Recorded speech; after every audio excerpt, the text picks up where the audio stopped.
The story begins with a man standing atop a mountain of corpses. He asked Luo Wei why this had been done to him, remembering they were like brothers who had fought together through life and death.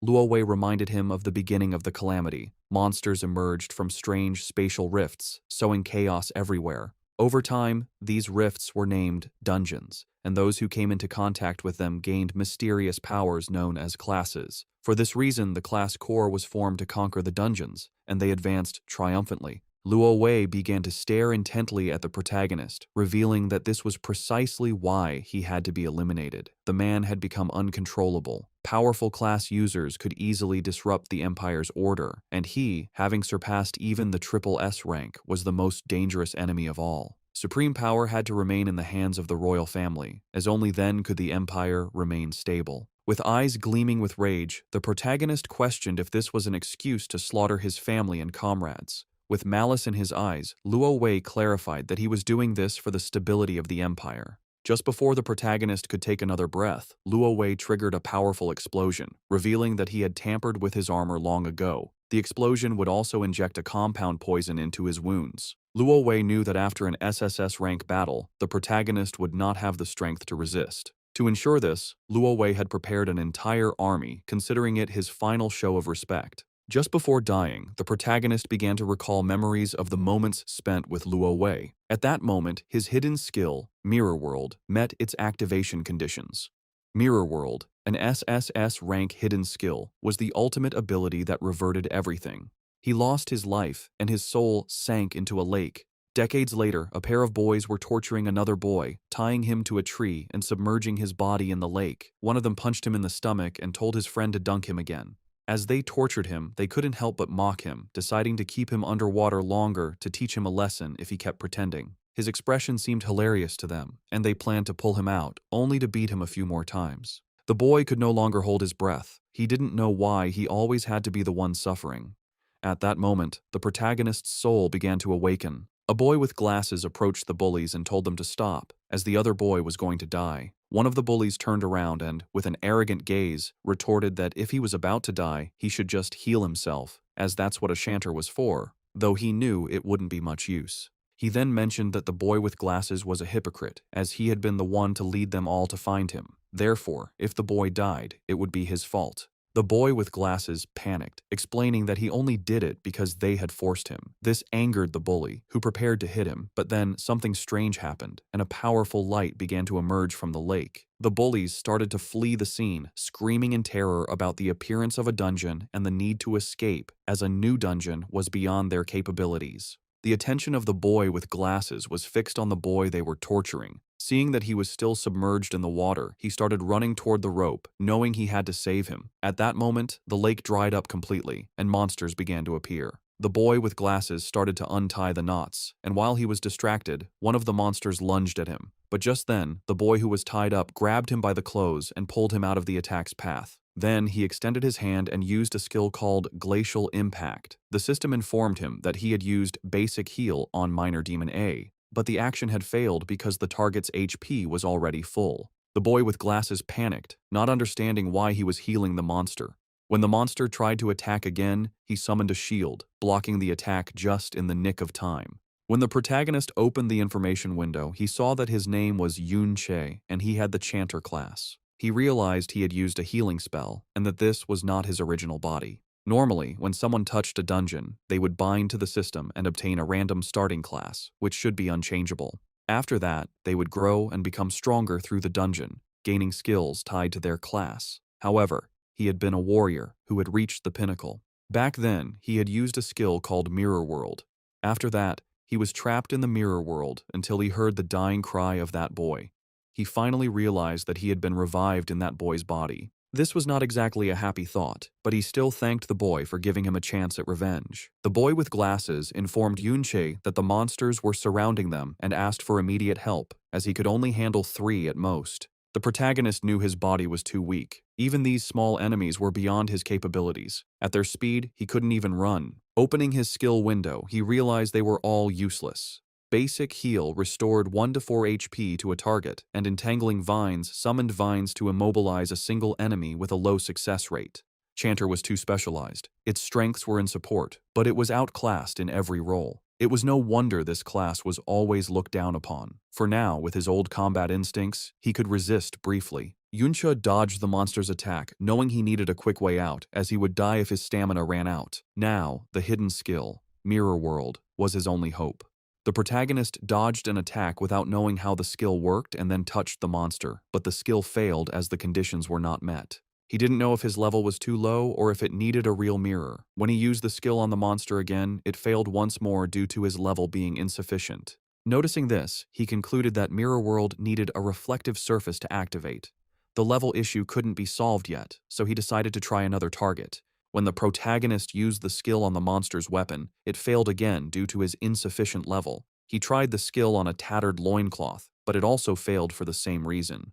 The boy with glasses panicked and told him to stop wasting time with his useless skills, as he couldn't hold on much longer. A burst of energy descended from the sky, and a monster called a malformed overlord, level 10, appeared. The boy with glasses knew they were dead. An elite monster like this required at least level 10 to be defeated. Several more bursts of energy began to descend from the sky, and his eyes widened in fear, causing him to fall to the ground.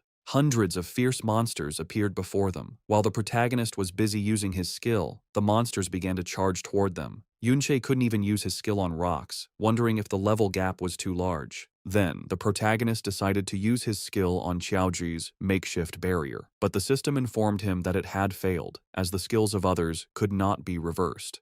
Upon realizing he couldn't reverse others' skills, a smile spread across his face, as this meant he could reverse his own.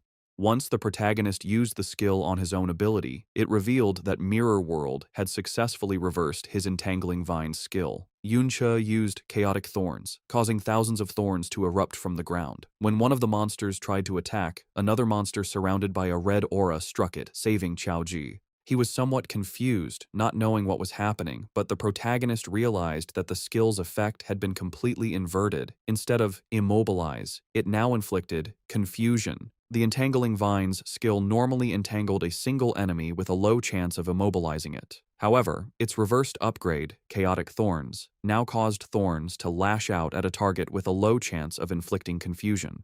The monsters began to attack each other. This was due to the confusion status effect, which caused afflicted units to attack random targets. The protagonist couldn't help but smile, as he realized that a useless skill had become powerful after being reversed. This made him contemplate what would happen if he reversed the rest of his skills. Mirror World truly lived up to its reputation as an SSS rank hidden skill. It not only reversed the effects of skills, but also applied an overall enhancement. If he had used the non-reverted version of this skill, the success rate would be low. The duration of the restraint would only last a second at most, not reaching its current potency. Our boy grabbed a sword that was stuck in the ground and couldn't help but wonder what would happen if he reversed his remaining skills. His attention was drawn to the skill Empowered Strike. It cost 20 mana points, had a duration of 30 seconds, and granted a 5% attack boost to one unit, with the effect ending when the unit consumed mana points. When Yunche reverted this skill, it transformed into Trick Blade. It cost 40 mana points, lasted 60 seconds, and granted a 10% attack boost for each consumption of mana points. He activated Trick Blade, and his sword began to emanate a powerful aura. He realized that each skill use granted a 10% boost in attack power. Trick Blade was active, with 60 seconds remaining on its duration. Just by activating this, any skill usage would trigger attack power increases. The potential was incredible. Yunche leveled up, now reaching level 6. He noticed that many monsters had died from their own infighting, and realized that these monsters gave a decent amount of experience upon death. When one of the monsters tried a surprise attack, our boy reacted in time and blocked the attack. Yunche's attention was drawn to his own HP bar, which had 480 HP and 120 mana points. He realized that leveling up fully restored his mana points. While the monsters remained chaotic, he decided to test this Trick Blade. Yunche activated Chaotic Thorns, consuming mana points. This triggered the effect of Trick Blade, causing a rapid decrease in his mana points, while his attack repeatedly increased by a 10% boost with each consumption. He now had 12 mana points, but his Trick Blade had resulted in a 120% attack increase, with 44 seconds remaining on its duration. His eyes began to gleam, and his attention fixed on one of the monsters charging towards him. He realized that this skill broke all conventions by allowing him to reach 2.2 times his attack power so easily. When the monster attacked, our boy deflected the blow, moved behind it, and dealt a deep gash on its back and then its stomach. Chaoji was in shock. He couldn't believe this was Yun Che, observing his movements. He wondered how a level 5 chanter could have such capability, and since when did chanters possess such skills? Our boy continued to fight the monsters, killing them one by one. With his level 6 stats, 120 mana points, and 1 mana point regeneration per second, he realized he could theoretically reach 2.3 times his attack power. In an instant, he defeated a level 11 monster and couldn't help but smile. He realized his current strength could barely handle these level 11 elites. At that moment, a hand emerged from the ground. Yun Che's attention was fixed on it as a level 21 monster called Battle Fiend Chimera emerged from the ground and began to roar. It turned and massacred the smaller monsters in a single move. Chaoji's eyes filled with fear, while on the other hand, our boy felt somewhat surprised to see a hidden level 21 boss in this dungeon. The boss began to charge toward our boy. When he tried to use Chaotic Thorns, the skill failed as the monster was immune to chaos. Just before the monster could attack, Chaoji stepped in front and summoned his shield. Yuncha felt somewhat surprised, and not long after, he began to see someone familiar. A blonde-haired boy called him an idiot, telling him he had asked him not to charge forward. Our boy's eyes widened. The boss attacked with force, shattering the shield Chaoji had summoned and sending his body crashing hard against the ground. Yuncha rushed towards him. He extended his hand and began to use his skills. He activated Basic Heal on Chaoji, which restored 1 HP. This consumed mana points, leaving him with 54 points. Trick Blade activated, granting him a 10% damage boost. Immediately after, Basic Heal activated again on Chaoji, this time with a critical hit that restored 5 HP. Our boy's mana points reached 1. He considered that a chanter's healing skills were truly pathetic and asked Chaoji if he had any health potions. He said he had an emergency one, and our boy told him to drink it. His Trick Blade now had 85 seconds of duration left. The boss started killing the other monsters. Yunche knew he was not yet a match for this boss, but the mobs were almost all dead. He had a plan in mind. Showing his blade, he asked Chaoji to hold on for a minute, as he was going to finish off the monsters, leaving him somewhat surprised. Our boy moved like a thunderclap, slicing the monsters to pieces. The duration of his trick blade had reached 0. Yuncha leveled up, restoring his HP and mana points to 80-120. He activated Trick Blade. By using Chaotic Thorns repeatedly, each consumption of mana points triggered the effect of Trick Blade, increasing its attack by +10% with each activation. He knew he needed at least a 400% attack boost to defeat the boss. He began to slaughter more monsters, leveling up again. This restored his mana points to 110. He activated Chaotic Thorns, which granted him a 10% attack damage boost and reduced his mana points to 101. He repeated the activation of Chaotic Thorns, gaining another 10% attack boost as his mana points dropped to 92. He realized he had to cast Chaotic Thorns 40 times in 50 seconds, which meant he needed to reach level 10. Chaoji was in shock, unable to believe what his eyes were seeing. Yunche leveled up several times. The boss prepared to attack, but our boy began to glow. He was now level 12. His Trick Blade had a 510% boost and a duration of 95 seconds, which was more than enough to face this boss. Yuncha moved like lightning, cutting off its arm, then appeared behind it and launched a chain of slashes, causing the monster terrible pain. Just before it had time to react, our boy sliced its body to pieces. In the blink of an eye, he had defeated a level 21 boss that had over 10,000 HP. After killing this boss, our boy gained 3 levels, now being level 15.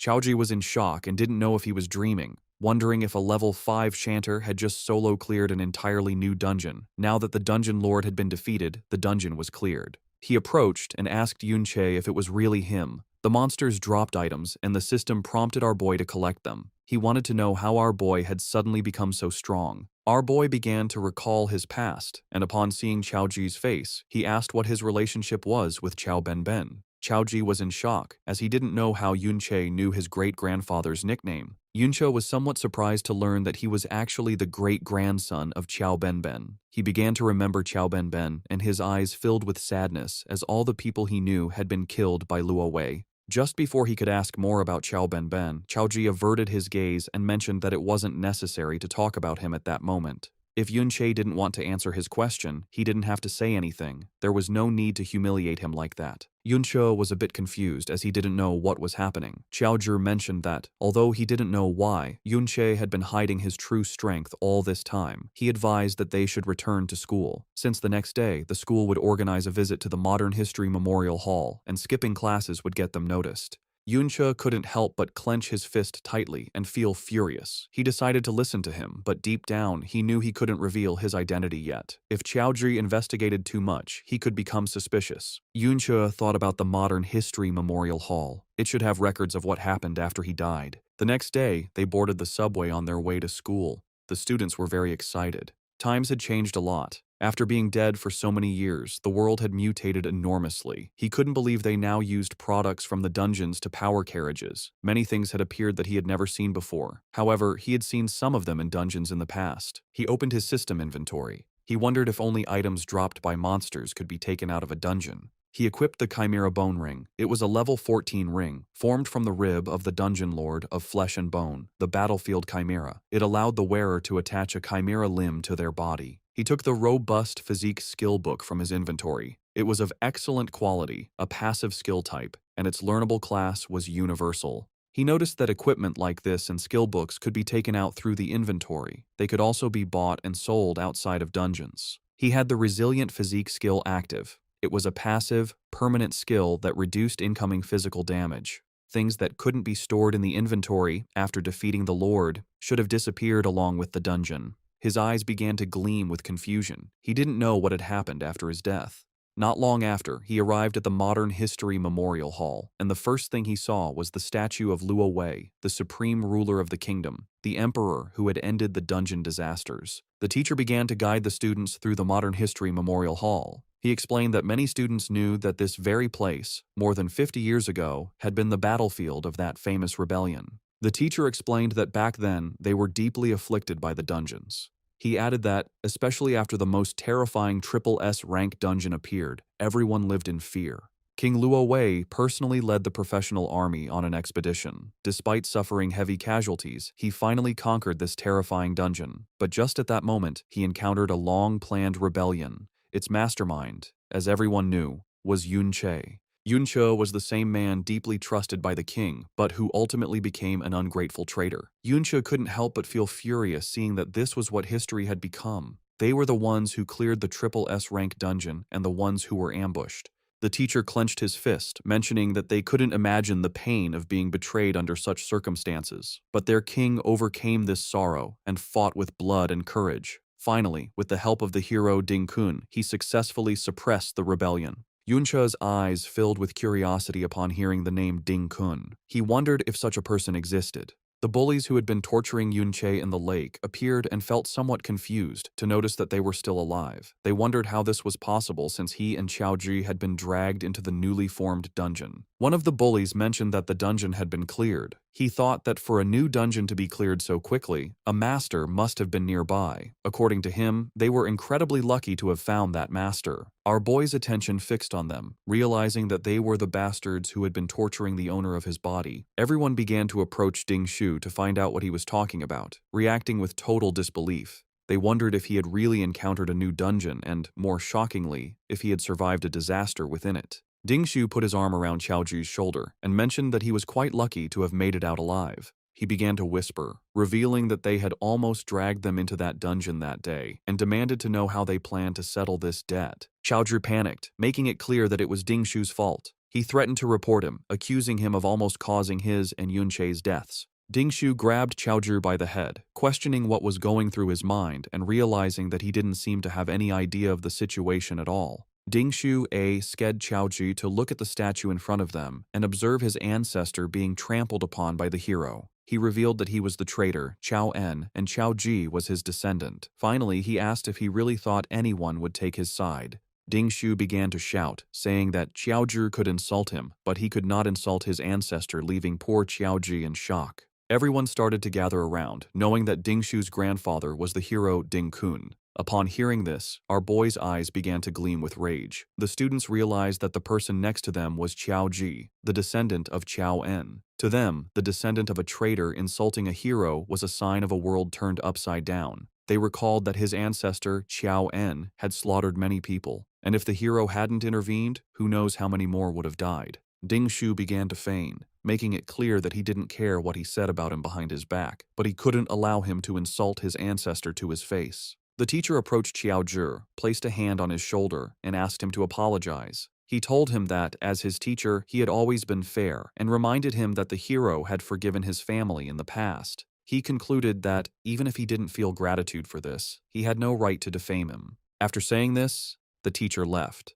Ding Shu placed a hand on his head and revealed that if he gave him a beating in public, people would only cheer him on. No one was going to help a vicious dog that was being beaten, and besides, Qiaoji was a particularly despised dog. He grabbed Qiaoji by the hair and asked if he really believed that he, the descendant of a hero, could be wrong. He prepared to hit Qiaoji, but at that moment, someone kicked him in the face, sending him to the ground. Qiaoji's eyes widened in surprise. It was Yunche, his eyes glowing with rage. He questioned if the hero's family didn't have time to discipline their brats. The students started recording, wondering if it was really Yunche. They commented that he seemed like a completely different person and couldn't believe he had dared to strike Ding Shu. According to them, he was crazy, and some remembered he was only level 5, the weakest in his class, so they wondered what had happened to him to make him dare to hit Ding Shu. He had no parents and had always been too gloomy to have friends, so they thought he had lost his mind. Ding Shu wiped his cheek, making it clear that Yunche was just a punching bag who should be grateful that Ding Shu wasn't coming after him. He couldn't believe he had still dared to attack him while he wasn't paying attention. He and his friends started charging towards our boy. Yunche moved like thunder, dodging their attacks and striking them before they could react. Ding Shu fell to his knees on the ground and started spitting blood. The students began to murmur among themselves. Ding Shu was in shock, as he couldn't believe how fast Yunche was. The students were somewhat confused as they didn't know what had happened. They questioned how he had been taken down again so easily, and if Ding Shu was, in fact, a weakling. Ding Shu exploded with rage, unable to believe how a trash-tier level 5 support could suddenly be stronger than him. Immediately, he used the skill, Hell, which increased his attack power by 25%. He equipped the Fireforged Hammer, which granted him 314 points of attack power. He thought Yunche had just gotten lucky and, without wasting another second, he lunged at him. Our boy moved quickly and, taking advantage of the opening, punched him in the jaw. He was using the skill, Blade of Trickery, which increased his attack power by 80%. Ding Shu was in shock. Our boy kicked him, sending him crashing hard to the ground. The guard arrived and, seeing Yunche stepping on Ding Shu, asked if there was a healer. The students were in shock seeing how fast Yunche was. They remembered he was only level 5. Even the blonde girl and her friend were in shock. The guard made it clear that fighting was forbidden inside the hall due to the risk of damaging something, and then asked the teacher why he couldn't control his students. The teacher started walking towards Yunche. He had not only insulted a hero, but had now also dared to assault his descendant. According to him, Yunche was shameless. The teacher unsheathed his sword, and Yunche's attention fixed on him. Our boy used the ring, and when the teacher tried to attack, his sword shattered into pieces, leaving everyone in shock. Yunche mentioned that they should set aside the discussion of who was shameless for a moment. He pointed out to the teacher that, although he claimed to be fair, he seemed to have only listened to Ding Shu's side of the story, and he questioned him directly, asking if he was trying to curry favor with his family. The teacher told him to stop talking nonsense, and then his gaze fixed on our boy's ring.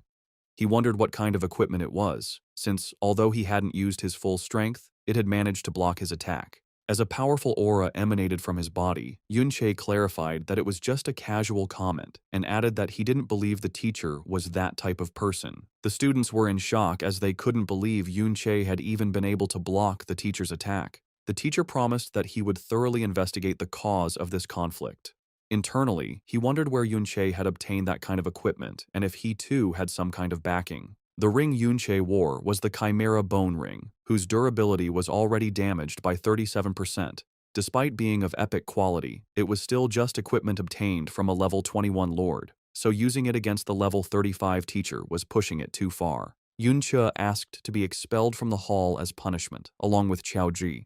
Qiaoji stood up and began to follow our boy with a confused gaze. The students couldn't believe that Yunche had been able to block the teacher's attack and wondered if this was something a student could do. The teacher asked his students to use a healing spell on Ding Shu, and in the meantime, our boy and Qiaoji left the hall. He was sad, as he couldn't believe that in the end, no one had survived, and Ben had been killed long ago by that so-called hero. His gaze fixed on Qiaoji, and he thought that if he asked him anything now, he would answer without thinking. He coughed and mentioned that his knowledge of history wasn't very good, so he asked him to recount the specific deeds of that hero. Ding Kun. Xiaozhi became nervous, mentioning that, although he wasn't sure if he remembered correctly, it seemed the hero Ding Kun had discovered the great villain Yun Che's conspiracy beforehand. He recounted that he had prepared an ambush near the Triple S rank dungeon to provide support, and that was how the entire rebellion crisis was resolved. Yun Che felt somewhat surprised. He began to remember his past life and how they had been ambushed. Qiao Zhi explained that the hero Ding Kun aspired to solve the dungeon crisis since he was young and always trained hard for it. After being promoted by the king, he fought across the country for years, saving various places from crises, like the very famous Great Cataclysm of Winterfell City. Yun Che began to gaze at the ground and ponder. The image of his past self standing on a mountain of corpses came to his mind. With a sad expression, Yun Che asked about the sword held by the hero's statue. Qiao Zhi explained that it was the Flowing Cloud sword, and added that, as the story went, it was the sword the hero had used to execute the traitor Yun Che. It was a top-tier piece of equipment. Yun Che's eyes began to glow with rage, as they had not only stolen his glory and achievements, but had even taken his sword. Then he decided that he would kill Ding Kun first. Outside the Ding family compound, several high-level warriors were patrolling. Suddenly, the eyes of one of them began to glow as his attention was drawn to something. Not far away, he saw Yun Che and Qiao Zhi slip into an alley. He decided not to pay much attention, thinking they were just passing through the area. Noticing how alert the man was, Yun Che wondered if he was a wanderer with a scout skill. Qiao Zhi suggested to Yun Che that they should just leave. He argued that there were too many guards, and that even if they managed to sneak in, the moment Ding Shu returned, they would be done for. Although he wanted to go and directly kill that hero, Ding Kun, he knew it wasn't possible. According to Qiao Zhi, Ding Kun spent all his time in a high-level dungeon. Unlike in his past life, one could not freely enter and exit dungeons now. The high-level ones were all guarded by the military, and a special pass was needed to enter. However, he was sure that Ding Kun's family must have such a pass in their home. Our boy asked if it was necessary for their family to keep so many guards, considering they were just one of dozens of branches descended from Ding Kun. Qiao Zhi revealed that, after all, they were descendants of a hero, and that they also had a dungeon within their property. Our boy's eyes widened in surprise to learn that they had a dungeon at home. Xiao Zhi mentioned that low-level dungeons had long been bought and sold privately, but this was not something that people without power and influence could even dream of. Ding Shu had guards with him all the time, so he could farm monsters and level up whenever he wanted. In contrast, ordinary students like them could only do so during the school's dungeon practicals, where they even had to fight over the monsters. Yun Che realized that this era had changed a lot and questioned if this didn't mean that the richer and more powerful one was, the higher their level would be. Qiao Zhi nodded, revealing that an ordinary person usually graduates from school between level 15 and 20, and since many no longer have access to dungeons after that, they remain stuck at that level. If one got a job related to dungeons, like a miner or a ranger in a national dungeon, they might reach a level close to 30 by middle age. In contrast, guards like those at Ding Shu's house could take advantage of their family's dungeon, allowing them to be around level 30. To reach a higher level, one generally had to be recruited by the army or enter an official organization, such as a guild or a military academy, through school assessments. Only then could one access higher-level dungeons and reach higher levels. Our boy knew that if he wanted to become stronger, that pass was essential. Qiao Zhi suggested they just leave, arguing that the level gap was too large and that no matter how skilled he was, he would be no match for those guards. Yun Che was aware that his current strength was far from enough to kill that hero, let alone the Supreme King Luo Wei, who was under layers of protection. However, he knew that the scouting skills one could learn around level 30 were generally small area skills, like Eagle Eye, Enhanced Hearing, or Krat Spirit Summoning. These were not enough to cover the entire mansion compound 24 hours a day. Besides, this wasn't a life-or-death dungeon, and most of the guards were very complacent. He concluded that it was more than enough for him to get in. Qiao Zhi panicked. Yun Che, however, took a leap and got onto the wall, thinking that compared to the almost flawless scouting in the high-level dungeons of his past life, this was much more relaxed. Qiao Zhi made it clear that even if they managed to get inside a private dungeon like this, they could be killed without any consequences. Our boy grabbed Qiao Zhi by the shirt and asked if he didn't want to change his life. Qiao Zhi admitted that he did, but he had planned to do it after joining a guild. Yun Che then asked if he really believed that a guild could change things for him. Qiao Zhi, the great-grandson of the traitor Qiao En, Xiaozhi's eyes filled with sadness. Our boy pulled him up onto the wall and made it clear that a person's destiny can only be changed in the present, not by betting on a what if that even he himself wasn't sure of. Yunche was not going to pass up the dungeon right in front of him. He decided to let him decide for himself if he wanted to follow. Qiaozhi began to sweat, and our boy pondered, wondering if the descendant would make the same choice as his ancestor. Qiaozhi stood up, as he simply couldn't let him go to his death. Yunche told him not to make a sound, explaining that there were no traces of a summoning-type scouting skill in this area. Therefore, as long as they kept their voices down, avoided their line of sight, and seized the right moment, they could easily get in. Yunche grabbed Qiaozhi and, following his plan, they managed to enter the Ding family compound. Qiaozhi's attention was fixed on a dungeon that unfolded underground. They entered the dungeon and saw two monsters, one level 6 and the other level 8. Our boy noted that the level was slightly higher than in the previous dungeon, but the number of monsters was not as high, probably because Ding Shu's family killed them regularly. Our boy mentioned that there were only two small mobs and asked him to go and give it a try. Qiaozhi couldn't help but feel scared and refused, stating that there was no way he could beat them. Our boy forced him to fight. The monsters attacked, and he summoned his shield to defend himself, still unable to believe that Yunche trusted him to win. Qiaozhi grew nervous and thought he shouldn't have come. Now he wanted to go home. Yunche suggested he try fighting back, but Qiaozhi asked how he was supposed to find an opportunity to fight back. Yunche assured him that he was watching and nothing bad would happen.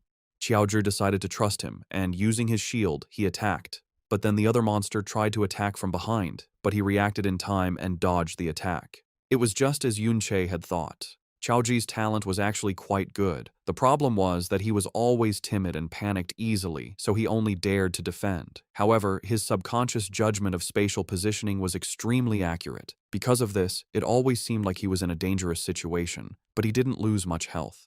Qiaozhi attacked the monster, but his shield shattered into pieces. Yunche moved like thunder, killing the monsters. Qiaozhi was somewhat surprised as he had leveled up. He was now level 7. Our boy explained that experience was distributed according to contribution, and that if he didn't unbalance the monsters, he wouldn't get much EXP, even if Yunche was the one who killed them. Yunche wielded the Crescentful Bone Blade, a blade formed from the condensed resentment in a leg bone, which increased his attack power by 62 and his spiritual attack by 11.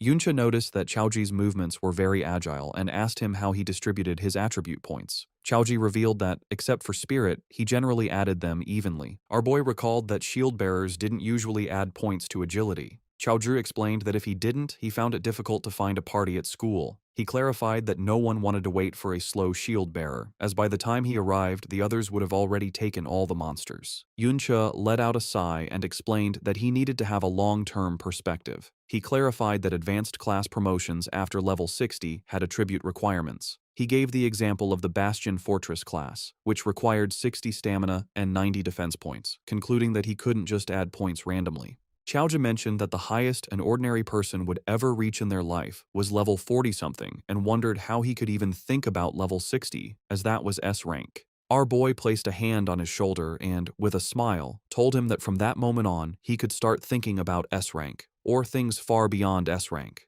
That said, he also needed to start planning his own class advancement. He reflected that his support class had only been revived thanks to the hidden skill Mirror World, and that, if nothing unexpected happened, he would probably change to another class. He was in shock as he realized something stunning. His Mirror World skill could be leveled up. In the Ding family's private dungeon, Yunche fought monsters with surprising speed. His Trick Blade skill boosted his attacks, but it ended just as he hit a level 17 zombie greed demon. The monster, still alive, showed Trick Blade's power, but also its limits in long fights. Yunche's mana and stamina were low. The monster died, confirming his body couldn't handle extended battles. The fight yielded huge rewards. Yunche gained 2 levels, reaching level 17, and his health, mana, and attribute points increased rapidly. He also got 2 Shadow Creatures' Souls from Elite Zombies, which gave his SSS rank Mirror World skill 2,000 experience points, confirming he could level it up.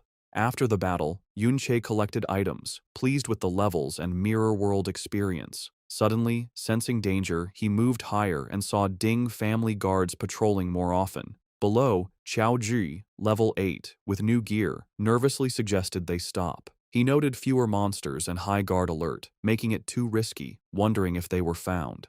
Yunche agreed. Fighting now would be too hard, requiring constant guard watching and careful trick blade use. With his current power and increased security, the risk was too high. Yuncha looked at a new skill book, Brick Spell, which created mana bricks. When reversed by Mirror World, it became Void Technique, making small objects intangible. He realized not all reversed skills were for combat. Some had subtle non-fighting uses. Yuncha checked his Mirror World skill. It needed 30% more experience to level up. Standing on the cliff, he thought about the amazing power its reversal gave him, even at its basic level. He felt more determined, imagining how much stronger he'd become when it leveled up. With glowing eyes, Yunche made a new plan.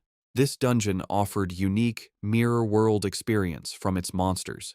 He figured killing the boss could level up the skill to level 2, a reward too good to miss despite guard risk. They moved quietly through the cave, hiding behind rocks, as guards used detection skills more often, making their position risky. Yuncha cautiously peered ahead and saw their target. A massive, shadowed figure on a throne, bound by thick, glowing purple chains at the top of stairs. Many guards protected it. This was the dungeon boss. From their hiding spot, Chaoji was shocked to see a dungeon boss controlled like this. Yunche was less surprised, noting their school's boss was also guarded, suggesting it's common for strong groups. Yunche scanned the scene, seeing relaxed guards on the stairs. He focused on the glowing purple chains binding the boss, realizing they were powerful restraints. He quietly analyzed the situation. With so many guards, a direct attack on the boss would be suicidal and unwinnable, drawing everyone's attention. Yuncha knew he couldn't kill the boss with all the guards, but he saw an opportunity. A guard wandered off alone. He decided to take them out one by one. Covering his face, he used Trick Blade, 150% attack boost, and ambushed the guard. The ambush worked perfectly. The guard was instantly crippled and fell as Chaoji watched. Yunche stood over him with a dark presence, telling him to talk, to get information. Terrified, the guard begged for his life, offering any information, admitting the Ding family didn't pay him enough to die for them. Yunche listened, seeing this as his chance to ask about his main goal, infiltrating the compound. When Yunche asked about the Hero Dungeon Pass, the guard was shocked. He quickly said the old master had many in his study, and they weren't rare. Misunderstanding, the guard thought Yunche was a hero grandpa fanatic. Frightened by Yunche's silence, the guard swore he was truthful, saying he'd seen the old master take passes often. He warned that the passes were temporary samples. Without an insider, they'd be caught. Yuncho wasn't bothered. He grabbed the guard's collar, telling him not to worry. With a cold look, he ordered the guard to empty his inventory, showing his plan to steal from him and likely take his identity. Back at the Ding family compound, Yunche kept questioning the guard, holding him by his shirt. Yunche was disappointed by a single mediocre skill book. The terrified guard swore it was all he had, explaining the Ding family kept all valuable dungeon drops in their inner residence, leaving outer guards scraps. Yunche learned Sunlight Baptism, a passive skill giving temporary defense after healing. He used Mirror World to reverse it into Moonlight Blessing, a strong offensive skill granting temporary attack boosts after healing. He noted this skill, like the dungeon passes, was in the inner residence. The guard pointed to the lavish Ding inner residence, explaining outer guards like him couldn't enter without a direct summons. He said security was extreme. Except for Ding Shu, everyone inside was over level 50 with top gear, making outer guards unneeded. Yuncha held the guard closer, asking if the pass was in the residence. The terrified guard confirmed it, adding the powerful family head, level 42, was also there, a foe Yunche couldn't beat. He detailed the family's strength. Current and second family heads, level 42, third family head, level 52, and old master, level 57. He warned that if the two strongest members returned, it would be impossible. After getting all the info, Yunche knocked the guard out. He had Chaoju wear the guard's armor as a disguise and wait for his signal. Since the powerful family head was safe inside, Yunche planned to lure him out instead of confronting him directly. Back in the dungeon, Yunche observed the boss. He understood the Ding family used high-level chains to keep the boss alive, creating a permanent private farming spot. He realized this system's security, relying on easily guarded chains, could be exploited. This was a big flaw. Guards thought their method was safe because no one would unlock the chains, but they didn't know Yunche, who, from his past life, knew how to unlock them. He quietly approached a guard and easily undid the lock. The chains fell, and the enraged boss broke free, going wild. Guards panicked as the huge monster rampaged. This chaos was exactly what Yunche needed to lure the family head out of the inner residence, using the perfect method to do so. The plan worked. Alarms blared as the level 42 family head rushed from the unguarded inner residence, ordering immediate dungeon reinforcement. As he and his guards charged to handle the crisis, Yun-che used the distraction to grab the powerful level 60 combat chains that bound the boss. Holding the pulsing high-level gear, Yun-che knew his plan succeeded. With the family head and elite guards busy, he and Chaoju could easily enter the inner residence. As Yun-che's plan opened the way, new people arrived at the main entrance of the Ding family home. Servants greeted the returning second master, Ding Hao, level 42, and his son Ding Shu, who drove up in a fancy car. Ding Hao brushed off Ding Shu's recent loss to Yun-che as a small mistake, but Ding Shu shot back that greeting his father wasn't why he was there. Ding Hao then opened the car door for a Miss Yun Sha. Two young women stepped out, one with long blonde hair, and her dark-haired friend, likely Yun Sha. The mustached family head, back from the dungeon mess, waited at the top of the stairs, smiling. Suddenly, his smile vanished, replaced by confusion, then anger. He roughly kicked a bowing servant out of his way, telling him not to block him. As the servant lay on the ground, the angry family head walked quickly towards Ding Hao, Ding Shu, and their two female guests, clearly upset. From the woods, Chaoju, dressed as a guard, watched the scene at the house. Yun-che suddenly appeared behind him, surprising the boy. Xiaoji said he was worried, noting that with the Ding family back, it wasn't a good time to sneak into the house. Yun-che calmly asked why he looked worried, and a surprised Xiaoji asked how he got there so fast. Yun-che explained that the creature he let loose was a dungeon lord. Even a level 31 was hard to catch alive, meaning it would keep the Ding family's main fighters busy for a long time. He said they wouldn't defeat the boss anytime soon, making it the perfect chance for them. With that settled, he asked Chaoji what he had seen. Chaozu looked back at the house sadly. He said the servant the family head had kicked was his youngest uncle, Chao Li, a level 17 man. Yun-che listened as Chaozu told a dark part of their shared past. He said that when the old Yun-che rebelled, his family had already been killed. Chaoji added that, in a way, this saved them from the years of shame and pain that followed for the children of traitors, like his own family. Hearing about the pain Yun-che's old friend's family had suffered because of lies about their past, Yun-che's face showed grim sadness and strong will. As they watched from the trees, Chaoju continued his family's sad story. He explained that after being called traitors, the Chao family faced constant meanness from the empire. Their homes were destroyed and their lives were ruined. It got worse under secret orders from the so-called hero Ding Kun, who made sure the surviving Chao members were picked on and hurt constantly. Beaten and broken, with no other choice to survive, the remaining Chao family members were forced to work for the very people who helped ruin them, the Ding family. Now, they live a poor life, always watching their masters' faces, bowing and scraping for scraps. Chaoji admitted with shame that they are sometimes shown off as proof of the Ding family's power and kindness for forgiving the children of a traitor. He said his father's generation tried to fight back and change their fate, speaking out against the unfairness, but their effort ended badly. The stress broke his father, who went crazy, while his uncle, Chao Li, became completely obedient, acting like nothing more than the Ding family's dog. Heavy with this hopeless history, Chao Ji began to doubt his own actions, wondering if it was right to follow Yun-che into such a dangerous place. His doubt was cut short when Yun-che turned to him and said firmly that he needed to go to the inner residence. Panicked, Chaoju tried to stop him, quickly reminding him that Ding Shu's father, a fully equipped level 42 fighter, was inside. He warned Yun-che that if he was found, he would surely die. Yun-che wasn't scared by the danger. He explained his belief that in this time, where powerful people control who can use power and dungeons, one can't hope to change their life without taking chances. He looked at Chaoji, adding that some things will never get done if one worries and waits too much. Finally, Yun-che gave him a clear choice. He told Chaoji he could help him change his fate, but Chaoji had to decide to act first. Yun-che made his own plans clear. He would fight back, but he wouldn't make Chaoji follow him. Even with Yun-che's strong will, Chaoji was still very scared and doubtful. He argued that the Ding family was a huge power that ruled the world, asking how the two of them could possibly fight such a big force. Yun-che turned away from him, looking at the distant inner residence as he started walking forward. He told the stunned Chaoji that his goal was much bigger than just taking down one family. The real enemy he planned to fight, he said, was the entire empire itself. Meanwhile, inside the quiet inner residence, Ding Hao relaxed on a couch, served by a maid. He wondered how the dungeon lord had broken free from its strong chains. Seeing him, the blonde girl with Ding Shu politely asked her uncle if it was a bad time, offering to visit another day because of the emergency. Ding Hao quickly waved away her worries, saying his older brother, the family head, could handle it. He promised her that a simple dungeon problem was far less important than her visit. He continued, smiling, explaining that when his powerful father, the old master, and his third brother heard she was coming, they had already started heading back to the house to meet her.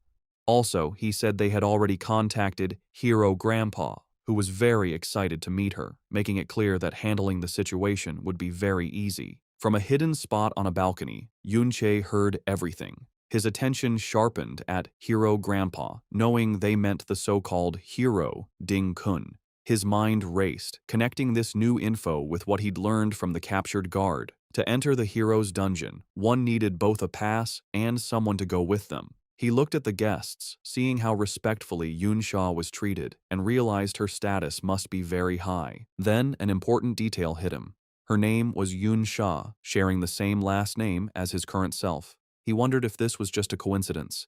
For now, he pushed the thought aside. He focused his gaze, deciding to concentrate on his immediate goal, getting the dungeon pass. As he watched, Yunsha stood silently, her face unreadable, a figure of mystery and importance. With the Ding family's main fighters busy, Yunche used the chance to sneak into the inner residence.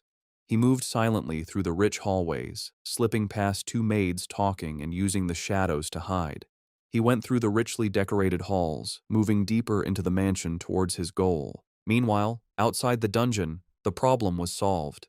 The family head, Ding Yi, level 42, and his forces stood before the now defeated dungeon lord. Ding Yi looked at the situation, deciding the creature had been let loose on purpose.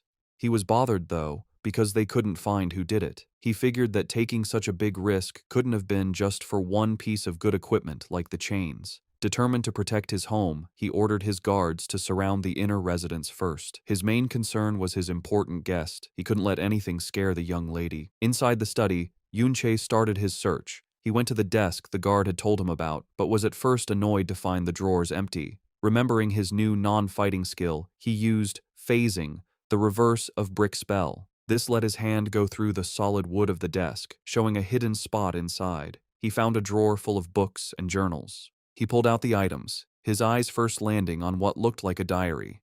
Pushing it aside, he found the real prize, a collection of high-quality, fancy skill books. One was for a strong support skill, Slowing Aura, which could slow all enemies in a wide area. He had found the family's secret stash. The entrance to the Ding family's inner residence was now full of guards.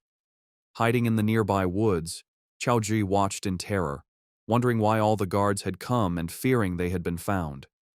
His panic grew as more guards arrived, and he realized the situation was too risky. He worried that if Yunche didn't get out right away, he would be caught. The fear of being caught brought back painful memories of his father going mad and his family's constant suffering. His first thought was to run, to sneak away, and save himself. As another guard came near his hiding spot, he was frozen by not knowing what to do. But at that key moment, Yunche's words came to his mind. He could be helped to change, but he had to make the choice himself first.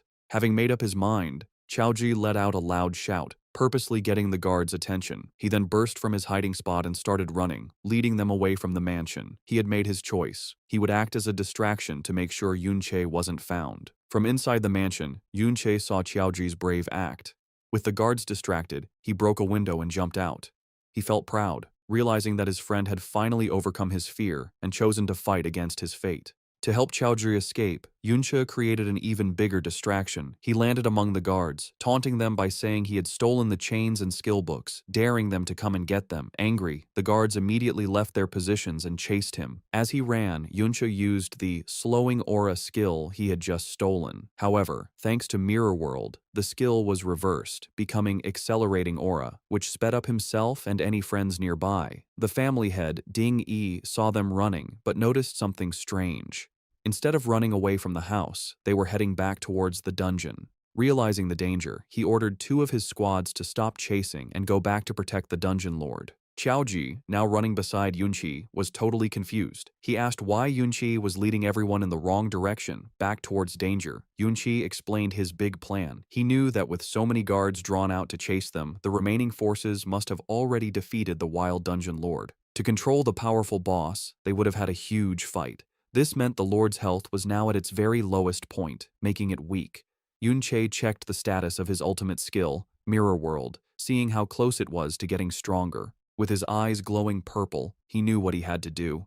Killing the weakened Dungeon Lord now would give him the final push he needed to make his most powerful ability stronger. A tense quiet settled in the Ding family's lavish sitting room. The blonde girl sipping tea politely told Ding Hao, her host, he could attend to the outdoor commotion. Smiling confidently, Ding Hao, the second patriarch, dismissed it as a small thief, assuring his guest, his brother, Ding Yi, would handle it easily. But it was far from easy. In the dungeon, Grand Patriarch Ding Yi furiously tried to regain control. He yelled at a guard for being slow and ordered him to go directly after the rampaging overlord. Seeing Yunqi zip past, Ding Yi commanded his fastest units, rogues and archers, to abandon the boss and pursue the intruder at all costs. Their efforts failed. Yunqi moved with incredible speed, leaving them behind. He knew his advantage. He'd put half his attribute points into agility. Combined with his reversed acceleration skills, he was so fast that only specialized level 30 rogues or archers stood any chance of keeping up. He easily reached the main chamber where the skeletal overlord was surrounded. The beast was heavily wounded and crippled, with guards struggling to cast a sealing spell. Yunqi saw his plan worked perfectly. The boss was now at its weakest. With a surge of purple energy, he prepared to deliver one decisive blow to finish the weakened Dungeon Lord. As Yunqi neared, guards around the overlord spotted him. They shouted in alarm, scrambling to block his path. Before they could defend properly, Yunqi unleashed chaotic thorns. Purple, thorny vines erupted from the ground, lashing out at them.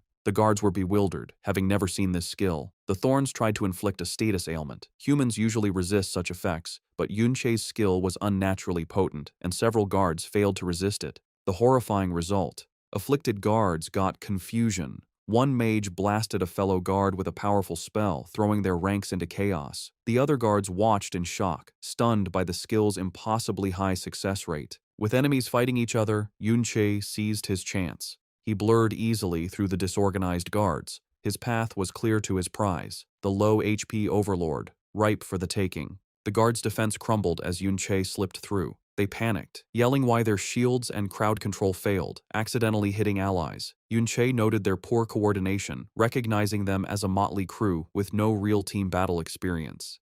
He mused that long peace had made them soft, leading to their downfall. A guard captain tried to rally his men, insisting that if they could pin down the intruder, he'd be dead. Just then, First Patriarch Ding Yi arrived, commanding his men to hold Yunqi. The level 42 warrior, in fiery gear, declared he'd deal with the intruder personally. With his blazing weapon, he leaped, preparing a devastating attack on Yunqi. Yunqi watched the Patriarch's approach, readying himself. With a dismissive sound, he decided to face the attack head-on. He pulled out the level 60 combat chains he'd stolen. Though too low-level to fully equip, he knew their immense durability remained. As Ding Yi's fiery attack descended, Yunqi used the chains as a makeshift shield, successfully blocking the powerful blast's full force. Yunqi cleverly turned Ding Yi's powerful attack to his advantage. Instead of just blocking the fiery blast, he used its immense impact to propel himself backwards like a cannonball, shattering the magical seal guards tried to maintain around their boss. He landed perfectly before the crippled Dungeon Lord. With a final taunt, he cheekily thanked the enraged Patriarch for the ride. Before guards reacted, Yunqi declared he'd steal the Overlord's experience. He unleashed a powerful finishing blow, striking the weakened beast and ending its life. The payoff was immediate and huge. Yunqi gained a staggering 3 levels instantly,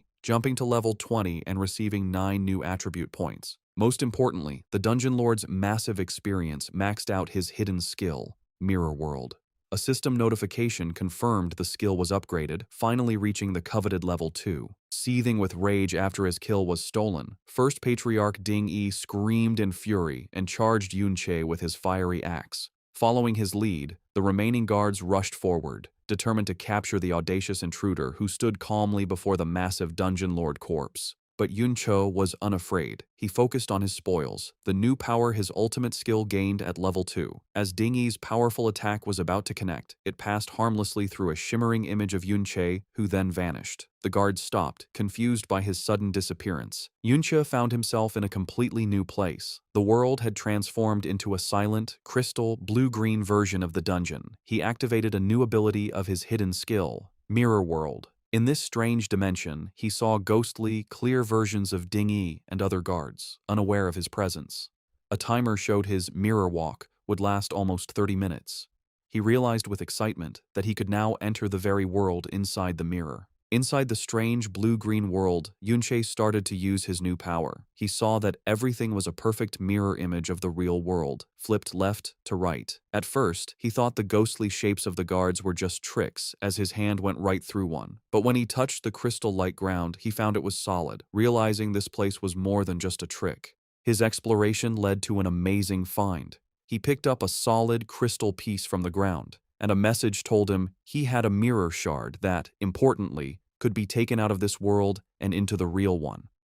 This was a big deal for Yunche. He understood that with his mirror world skill, now at level 2, he could bring real objects from this other world into his own. Wondering what else had changed with the skills upgrade, he checked his system screen. He saw a completely different list of skills, showing many powerful reversed abilities like invisibility and force field cage, but most of them were marked not activated, which confused him. A message quickly explained that these skills were for base skills, not yet learned. He then understood the full power of his new ability. The list showed the reversed forms of all skills he could learn. He now knew that to use any of these strong abilities, he first needed to find and learn their normal versions in reality. The skill reversal he used at level 1 was just a simple, basic part of his ability's true power. As he looked through the exciting list of future powers, he realized this changed everything. He could now pick strong skill pairs and plan his whole class path ahead of time, knowing exactly what powerful reversed forms he would get. As Yunche was thinking about his new skill's full potential, he suddenly felt something behind him. Turning, he saw a faint, blue-green human shape floating aimlessly in the crystal air. He wondered if it was a soul, like how he was stuck before he came back to life. The idea interested him, and he asked if other souls were also in this strange world.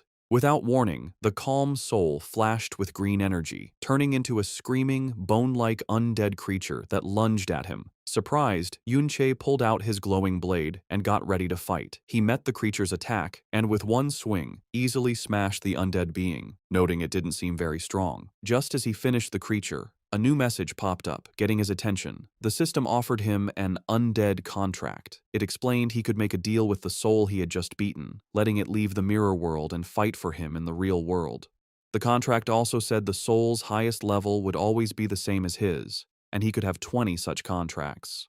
This unexpected event made Yunche think about what this new power could do. Yunche thought about what his new power meant. He now understood that after beating an undead creature in the mirror world, he could make a deal with its soul and bring it out into reality as a powerful fighter. Holding the mirror shard he had made real, he knew his ability wasn't just for things like stones. The level 2 upgrade to Mirror World was a real game changer, letting him bring not only items, but also an army of undead from the mirror world into the real one. Looking at the huge crystal landscape full of possibilities, he found the idea interesting. Back in the real world, things were messy.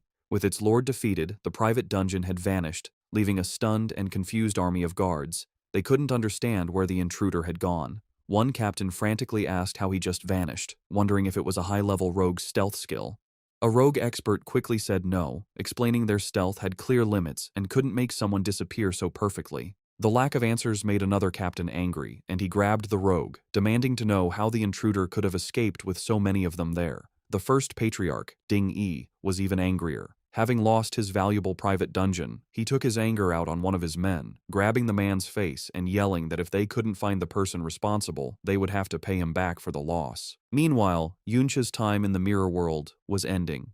As his mirror walk timer counted down, he wondered where he would show up again. Would he go back to his first spot, or were there other rules for leaving the mirror world? He got his answer a moment later when he appeared back in the real world, in the exact same spot where he had vanished.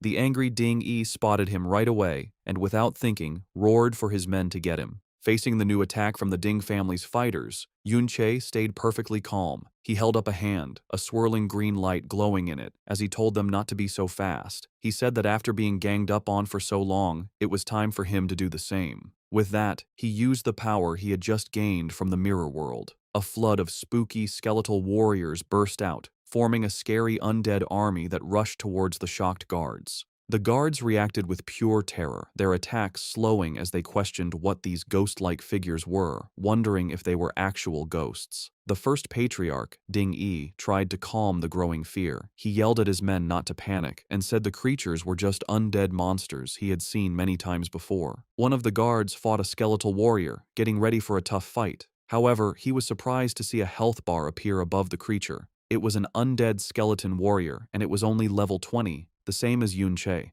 Despite this, the fear was strong. Dingy's face twisted with rage at his men's continued hesitation. To get them to fight, he promised a bonus to everyone if they attacked and caught the intruder. The idea of a reward seemed to make them brave again. But as the guards turned their attention from the undead army back to Yunche, they found he was no longer there. Confused, they looked around, wondering where he could have possibly gone. Having used his newly summoned undead as a distraction, Yunche watched the fight from a safe distance. He judged that his current army was still too weak to be truly effective. He knew that if he could find and make deals with stronger souls, the disorganized guards would have been no match for him. However, he was limited by what he could find. He had already made deals with the 20 strongest souls available in the small area he had explored within the mirror world. Also, he found that his exploration of the mirror world wasn't endless. He had hit a wall that kept him within 200 meters of where he entered. This made him realize that to find better undead, he would need to enter the mirror world from different places in the future. His planning was cut short when he saw that his friend, Qiao Ji, who had been acting as a distraction, had been found hiding in the woods. One of the guards sneered at the disguised boy, teasing him about the reward he would get for catching him. Without hesitation, Yunche leaped from the shadows, quickly and precisely striking down the guards threatening his friend. With their path clear, he grabbed the stunned Qiao Ji and told him they were leaving. Looking at the mess he had created, with his undead army keeping the rest of the guards busy, Yunche decided their job was done.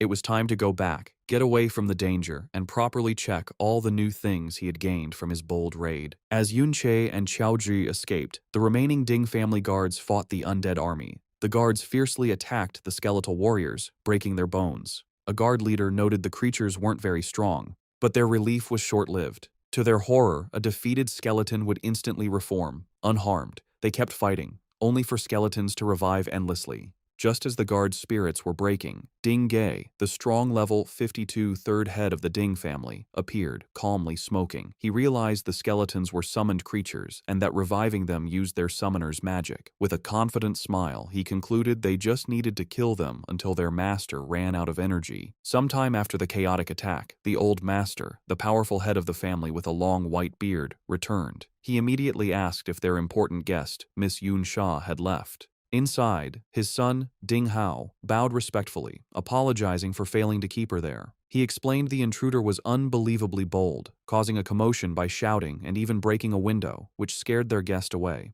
The old master, the formidable level 57 Ding Dan, son of hero Ding Kun, was furious. He yelled at his son for the complete security failure, enraged that an intruder got in and escaped without being identified. Ding Hao bowed his head in shame, taking full blame. However, Ding Hao offered good news. Despite the chaos, Miss Yunsha agreed to go to the hero's dungeon, meaning his grandfather, Hero Ding Kun's matter was not ruined. This didn't calm the angry patriarch. Ding Dan swore they'd kill the culprits without mercy. He then impatiently ordered his son to quickly check what else was stolen. Safely away from the chaos, Yunche reviewed his gains. He looked at the temporary dungeon access permit he stole, which had Qiaoji's name. He had the pass, his main goal, but still needed an escort for the hero's dungeon. He decided not to rush this problem. He assessed his other gains from the Ding family house raid. It was very profitable, raising his level to 20. His powerful Chimera bone ring was almost destroyed from blocking an attack, but he'd stolen over 10 valuable skill books.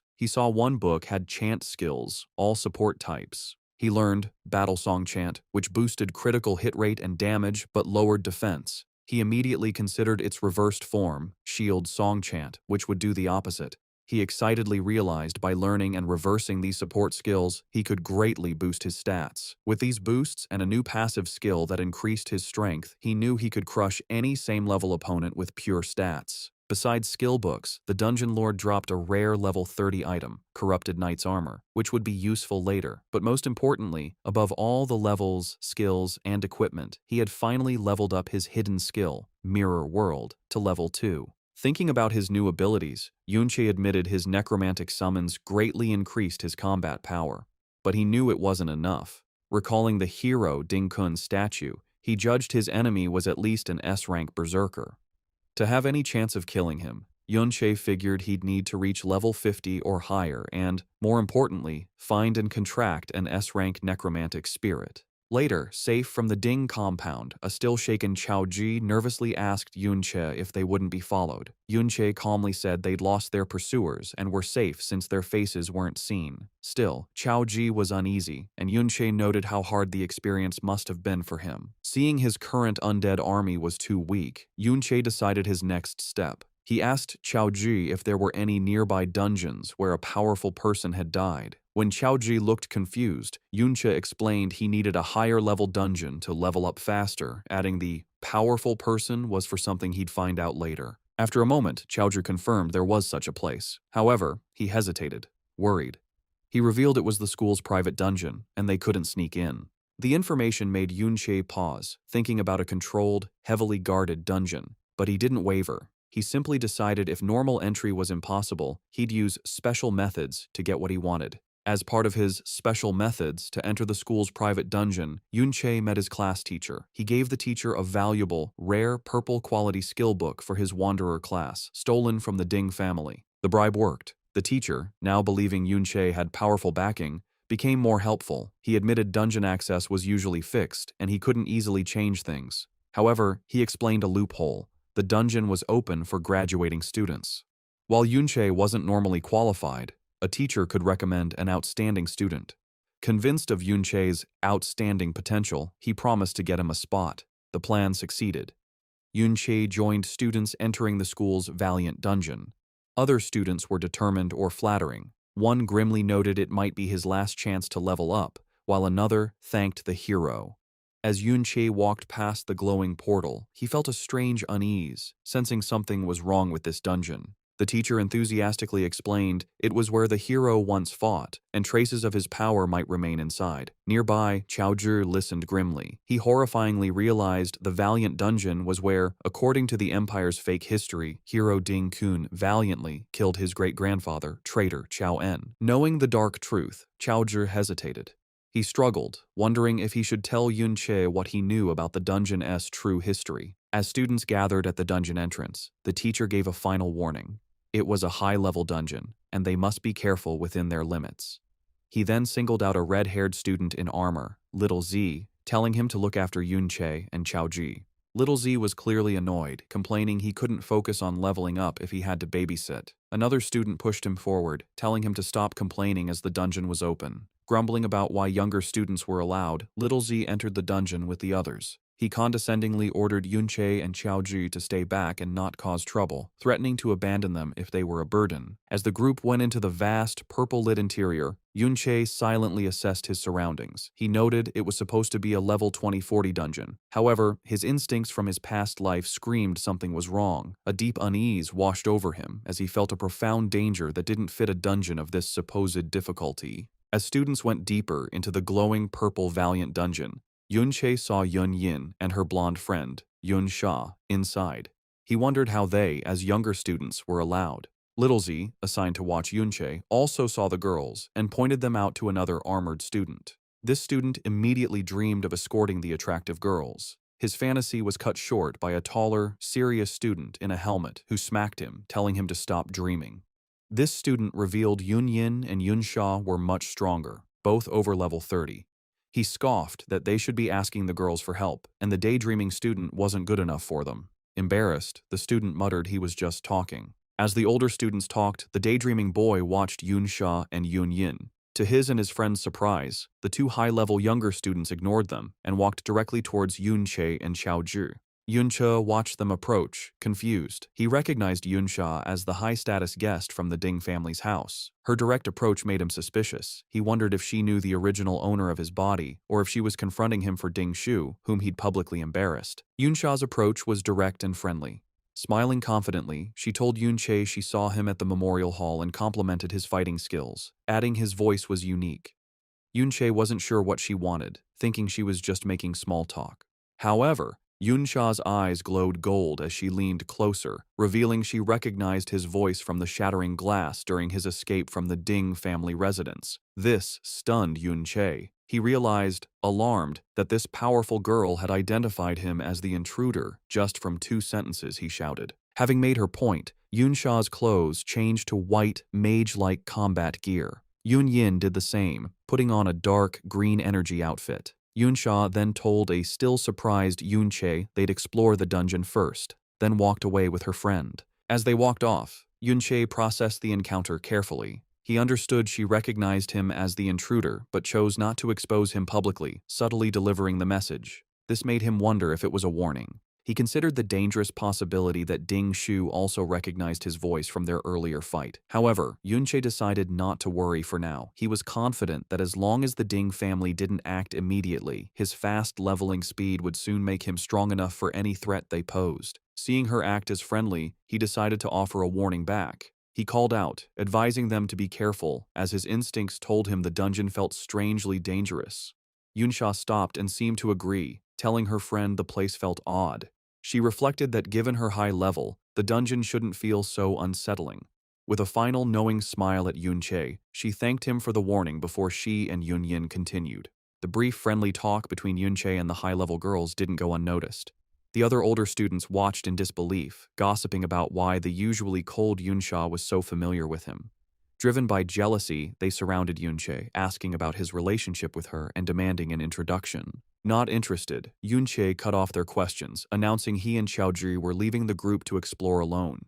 The older students were shocked by his overconfidence, warning him that as younger students, the level 20 monsters would surely kill them. To their surprise, their supervisor, Little Z, told them to let the two go. He reasoned that for Yunche to be friendly with someone as powerful as Yun Yin, his own level must be high. When others protested, reminding him of their teacher's orders, Little Zai's true motive was revealed in his thoughts. He aggressively reminded his friends of their real reason, to find precious crystals. He didn't want to share the loot, so letting them wander off was perfect. He finalized his decision by callously telling the group to ignore them, reasoning they had distress signal guns if needed. As Yunche and Xiaozhi walked away, he watched them with anger and jealousy.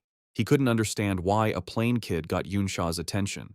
His envy grew into dark malice. He concluded if Yunche was so overconfident, he deserved to die. Sometime after Yunche and others entered the dungeon, an angry Ding Shu arrived at the entrance. A male staff member and a woman asked him what he was doing. Filled with rage, Ding Shu grabbed the man's shirt, asking if a team had just gone inside. The staff member demanded to know what he planned to do. This fight came after a frustrating meeting Ding Shu had with his family elders. When he tried to tell them Yunche and Xiaozhi were the intruders who raided their home, his father, Ding Hao, dismissed him. He coldly told him not to blame them for his public humiliation, as he had no time for such small matters. Ding Shu strongly insisted he recognized their voices from the raid. However, Ding Ge was doubtful, pointing out the intruders were too skilled to be mere students, easily escaping many guards. Ding Ge said unless Ding Shu could prove their strength was greater than the guards, he couldn't support his claim. The family head, Ding Dan, coldly told him to leave them to their important matters. Dismissed by his family, Ding Shu had no choice but to act himself. Back at the dungeon entrance, he again confronted the staff member, declaring with crazy determination that since Yunche and Xiaozhi were inside, he had to go after them. Inside the dungeon, Yunche was fighting a tough level 20 greed demon crystal giant. The creature, made of sharp blue crystals, attacked fiercely. As Yunche dodged its hits, an even stronger enemy appeared, a level 30 greed demon crystal eye. It shot a powerful beam of purple energy right at him. Seeing the new monster's immense power, Yunche got ready for the hit.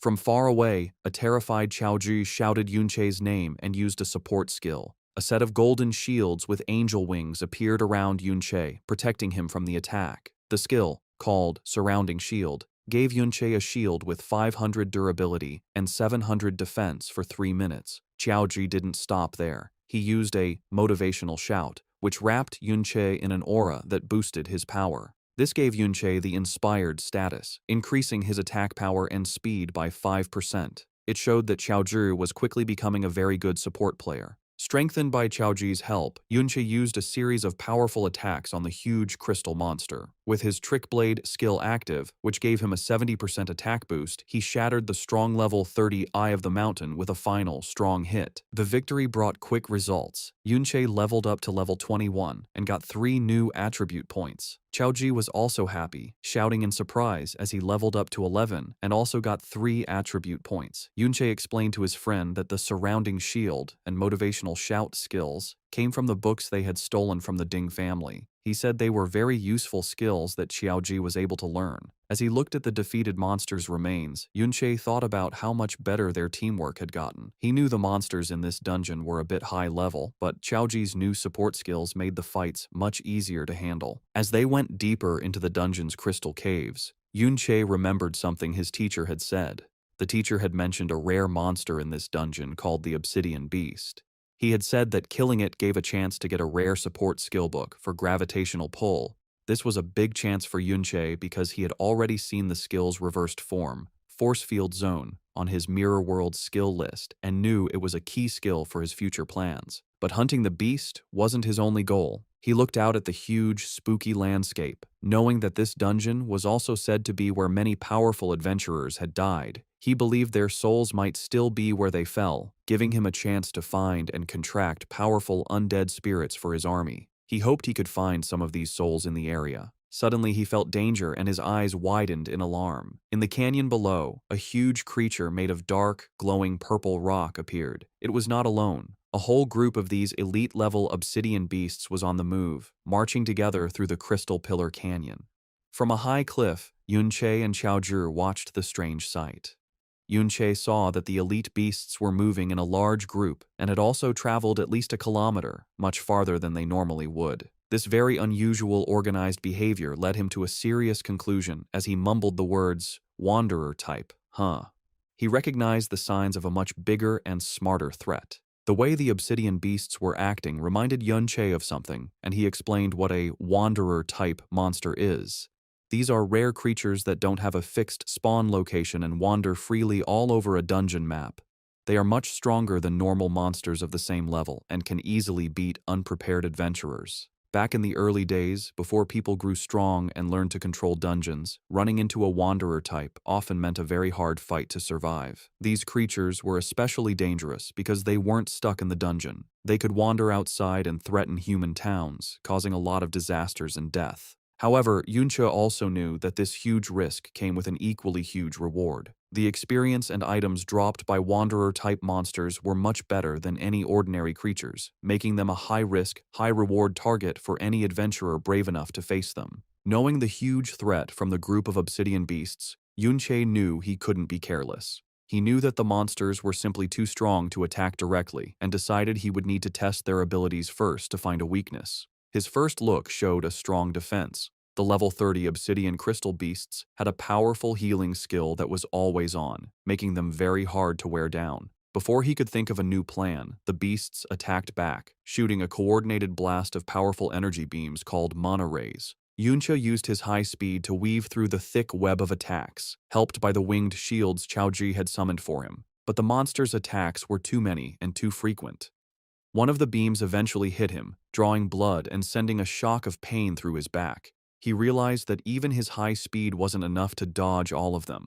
A quick look at his health bar showed how much danger he was in. His health had dropped a lot. He knew he was weak, that his current body's HP and defense were just too low.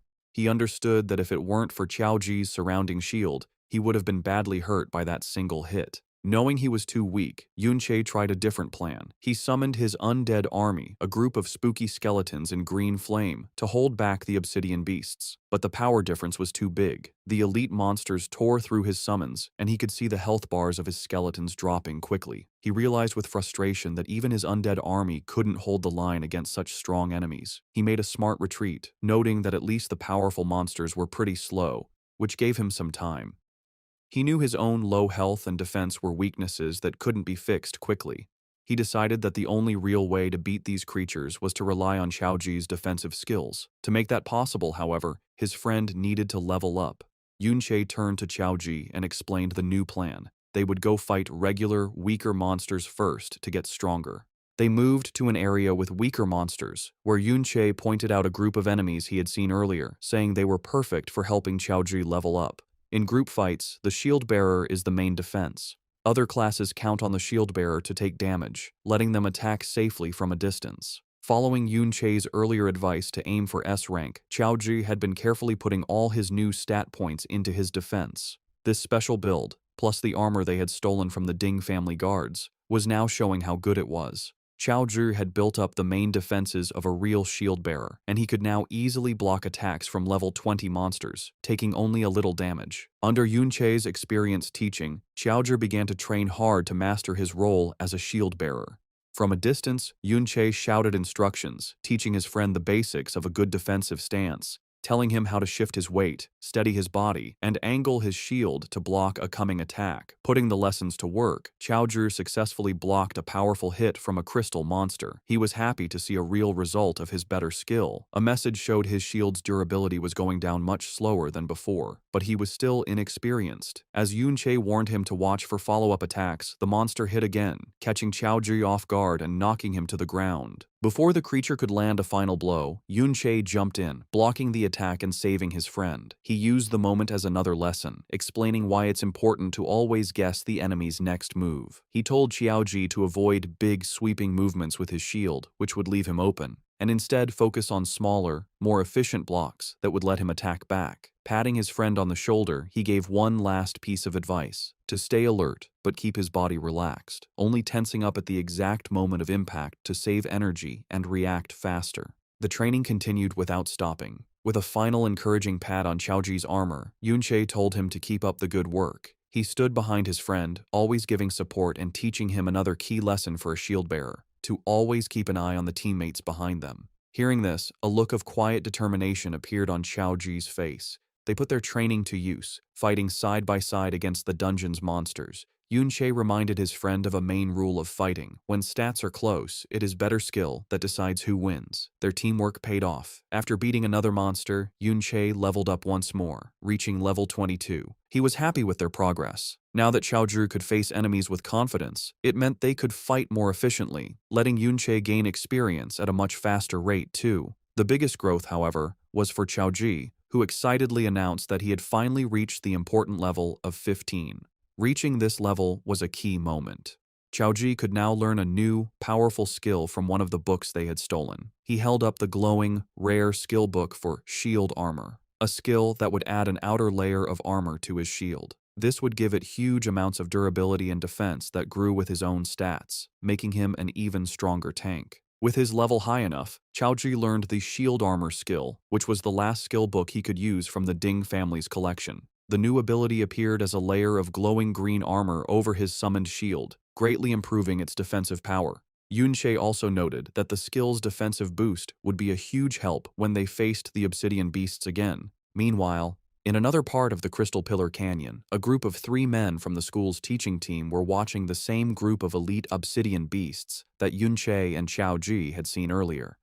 The teachers were confused by the huge number of elite-level wanderer types gathered in one place. They decided that the monsters were far too dangerous for the students and that they needed to be killed. However, they knew how hard the job would be.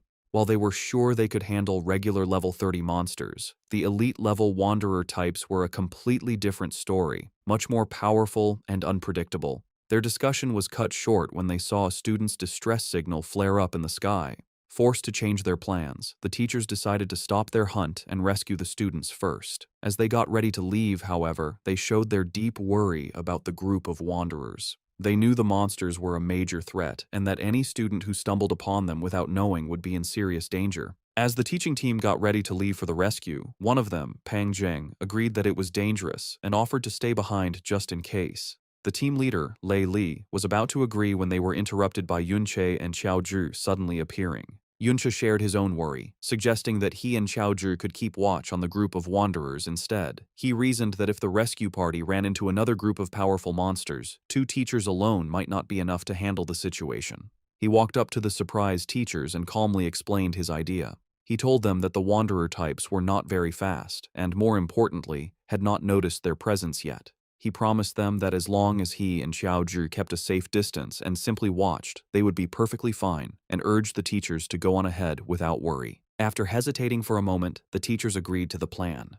However, before they left, Lei Li gave Yunche a very serious warning. He stressed that the monsters were extremely dangerous and that Yunche and Xiaozhi must absolutely not act on their own or try to fight them. He repeated that they must stay hidden because if the powerful creatures spotted them, they would have no chance of escape. As the teachers hurried away, one of them yelled a final, desperate warning for Yunche to hide well, telling him he would have no way to escape if the monsters found him. But Yunche had no plans to hide. As soon as the teachers were gone, he started his own attack on the group of obsidian beasts, confidently saying that it was the monsters who wouldn't be able to escape from him. He put their new plan into action. He summoned his undead army to act as a front line, taking the first wave of Mana-Ray attacks from the powerful beasts. This time, however, the skeletons were not alone. Xiaozhi, who was now a very strong tank, used both his surround shield and his new shield armor skills. This created a super strong defensive wall to protect the skeletons. The powerful energy beams, which had been a big threat before, now hit the strong shields without doing any damage, barely even scratching the undead warriors they were protecting. With the monster's attention on his unbreakable front line, Yunche moved through the chaos and started his own fierce attack. He landed a series of very strong hits, breaking the crystal bodies of the elite-level monsters with just his fists.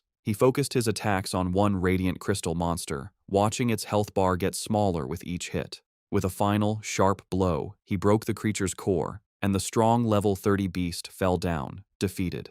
It dropped a beam of light, which meant there was valuable loot. After successfully beating one of the powerful wanderer-type monsters, Yunche felt good. He noticed that he was getting more and more used to his new support class, skillfully using his own attacks with Xiaozhi's defenses and his undead army. However, he knew his current power level was still much weaker than what he had in his past life. While his reversed skills let him increase his attack power a lot, he was still held back by the naturally low base attack of a support class. He wished he had a way to increase his basic damage even more. He thought about his other gains from the battle, like the titles he had earned for beating powerful monsters.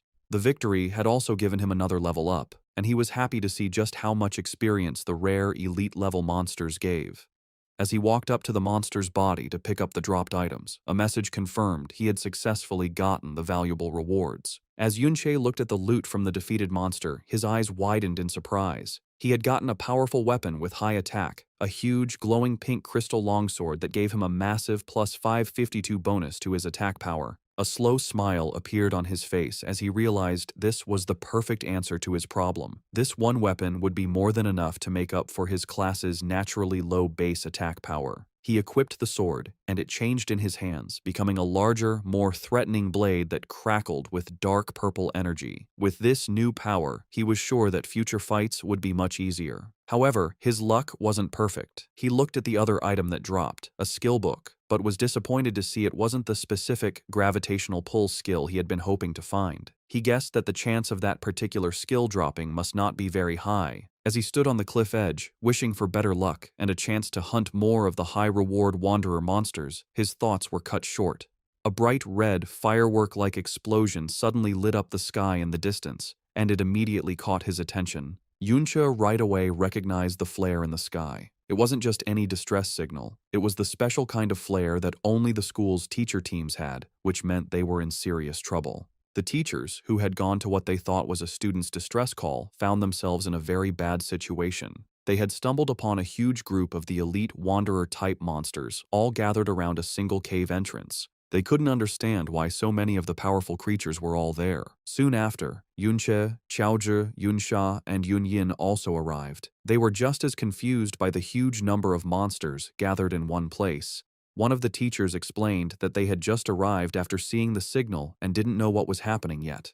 He pointed towards the cave, explaining that the signal was coming from inside and that the students they had come to rescue must be trapped in there. Another teacher explained their bad situation. They were trying to organize a rescue, but the group of monsters was simply too big. Even with all the teachers together, they didn't have enough people to break through. Seeing the powerful Yunsha and Yunyin arrive, one of the teachers looked to them for help, saying it would be a great help if they could assist in the rescue. Without hesitating, Yunsha accepted the teacher's request, saying that saving fellow students was their duty. She immediately took control of the battle, summoning a glowing, star-shaped magic object and using a powerful area-wide buffing spell called Starlight Mystic Art. The spell washed over the teachers and students, wrapping them in a golden light that greatly increased their spirit and attack power. The pure strength of the buff stunned everyone, who recognized it as an epic-level skill at the very least. With her allies now stronger, Yunsha turned her attention to the monster group, using a powerful attack spell, Gravitational Pressure, that crushed a huge area of the Wanderer beasts. At the same time, Yunyin joined the fight, using her own devastating attack, Hidden Thorn, which instantly destroyed a level 30 radiant crystal spike, showing her own incredible power. The combined strength of their attacks was amazing. The other students and teachers could only watch in awe as the once unbeatable monster group was destroyed. One of the students said that with this level of power on their side, they should be able to rescue the trapped people now, and he praised the amazing strength of Yunyin and Yunsha. Watching the incredible display of power from Yunsha and Yunyin, Yunche was very impressed. He noted that not only was their equipment top level, but their skills were as well. He concluded that with their help, the rescue would succeed without any problems, even if he wasn't there. With the immediate problem handled, Yunche's attention turned to the bigger mystery. As the rescue team moved toward the cave, he wondered what could have possibly attracted so many powerful wanderer-type monsters to gather in this specific spot. Deciding to investigate on his own, he told Xiaozhi to stay with the main group while he went ahead to scout. Yunche then used his newly upgraded ability, Mirror Walk, and phased out of reality and into the parallel mirror dimension. He looked at the strange, purple-colored landscape, realizing that the dungeon's crystal structure gave him plenty of reflective surfaces, letting him enter the mirror world at any time. However, he also knew there were limits to this power. He hadn't yet figured out how to leave the dimension whenever he wanted, remembering how he was thrown out when the timer ran out during his raid on the Ding family's house, and he couldn't get back in. As he moved through the mirror version of the cave, passing by the ghostly, untouchable phantoms of the other adventurers, he noticed something strange. The people had phantoms, but the monsters did not. Looking closer, he saw that the bodies of the monsters he had killed before existed physically in this dimension. This led him to a key understanding of his ability's rules. Besides himself, it seemed that other living things did not have a physical form in the mirror world, only their dead bodies. Moving silently and unseen through the mirror world, Yunche followed the ghostly phantoms of the other adventurers into the cave. He quickly recognized them as the group of senior students, including the one called Little Z. He figured that they must have been the ones who attracted the huge group of wanderer monsters, and, finding themselves overwhelmed, had fired the distress signal. From where he was, he could see they were using the narrow space of the cave to hold their ground, which should keep them safe for a short time. However, the main mystery was still there. What could possibly be inside the cave that would attract so many of these powerful creatures? He kept going, moving deeper into the mirror version of the cave to investigate. The confusing crystal landscape made it hard to find his way, with the endless reflections making it difficult to judge things. Suddenly, he froze, his eyes widening in shock and disbelief. He had found something completely unexpected, something that shouldn't be in a place like this at all.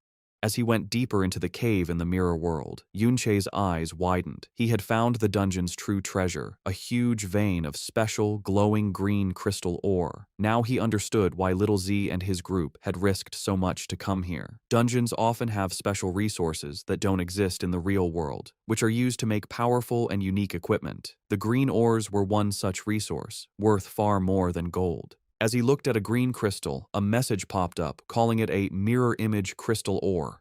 The message confirmed he could loot it and take it out of the mirror world, but more importantly, it asked him, "Return to the real world from here?" This was a huge discovery. To check his idea, he touched a different, normal blue crystal and saw the same message. A slow, smart smile appeared on his face as he realized what his ability could do. He now understood that as long as he could find any mirrored surface, he could use it as his own personal exit to return to the real world whenever he wanted. As he walked among the glowing green crystals, Yunche picked up a piece of the valuable ore.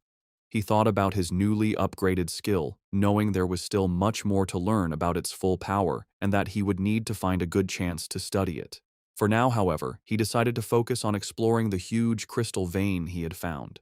As he went deeper, he was shocked by how much treasure there was. The amount of ore was huge, a massive deposit that would be enough to make any normal person who mined it a billionaire. This amazing sight finally solved the mystery that had been bothering him. He now understood why so many powerful wanderer-type monsters had gathered at the entrance to this cave. They were drawn to, and probably guarding, this incredibly valuable resource. Back in the real world, the rescue was happening.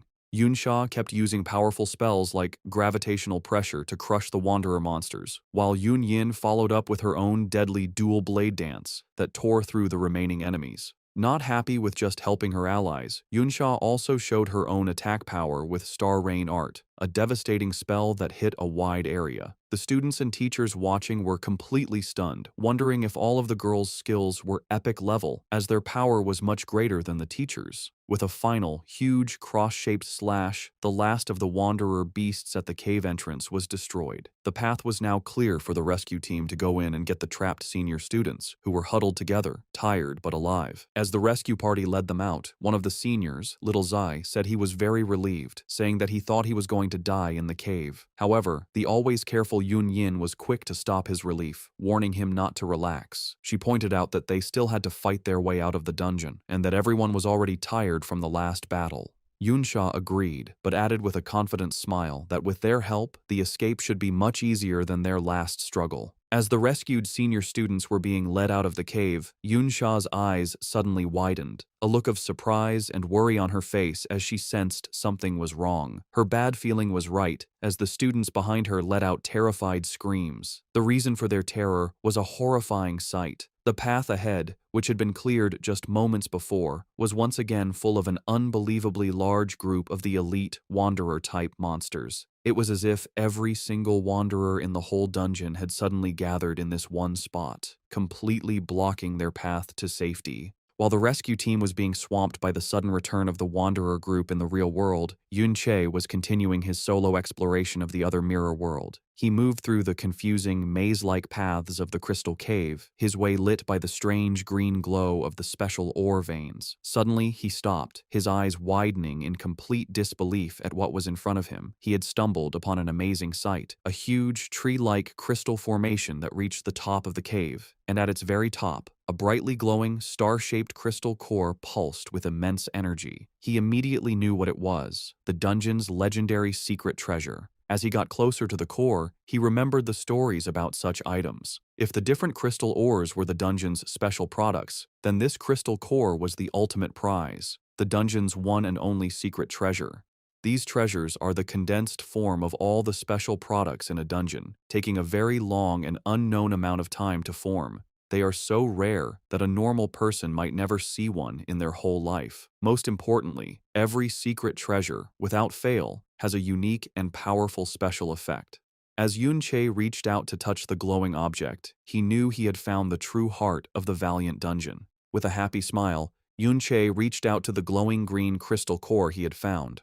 A system window appeared, naming the item as the Mirror Image Crystal Core. It was a unique quality secret treasure that, when used, would permanently give a plus 110 boost to stamina, a plus 0.5 increase to mana recovery speed, and a 20% reduction in damage from light and electric type attacks. The description also said that it was a copy of the true secret treasure. Yun Che was thrilled with the discovery. He understood that the increase in stamina would greatly boost his maximum health, while the faster mana recovery meant he could use his powerful Trick Blade skill more often, increasing his damage. With a smart grin, he focused on what he thought was the most important effect, the 20% damage reduction for light and electric types. He knew that percentage-based damage reduction was an incredibly rare and valuable effect, even among the very best equipment. To make it even better, as a consumable secret treasure, it wouldn't even take up one of his valuable equipment slots. However, as he held the treasure, a strange thought came to him. He knew that just as the crystal ores had attracted the Wanderer monsters, a secret treasure this big should logically be protected by a monster whose strength was much greater than the Wanderers he had seen. Deciding not to stay long, he got ready to use the secret treasure and then get out. A system window gave him two choices: to either loot the item for later or use it right away. As he went to choose use, another message appeared, revealing a surprising rule. Using or taking the item would require using up 10 minutes of his remaining mirror walk time, which caught him by surprise. Back in the real world, just as the rescued students were starting to feel a sense of relief, a deep and powerful rumbling sound suddenly shook the whole cave. The teachers and students looked up in terror, and even the very powerful Yunsha and Yunyin were frozen with looks of shock and alarm. From behind the huge crystal formations, a new, huge threat appeared. It was a giant monster, a much larger and more threatening version of the wanderer beasts they had just fought, crackling with dark purple energy and making everything else in the cave look small. The group immediately understood the horrifying truth of their situation. They had stumbled upon the Lord of the Wanderer species, a powerful, hidden boss of the dungeon. The teachers and students knew how bad their situation was. They were facing a wandering lord, a rare hidden boss that was separate from the dungeon's main boss. A creature like this is much stronger than a normal boss, and this one, with its huge army of elite followers, was a threat they couldn't hope to fight against. Panic started to spread. One of the students cried out in fear, saying he thought wandering lords only showed up in high-level dungeons.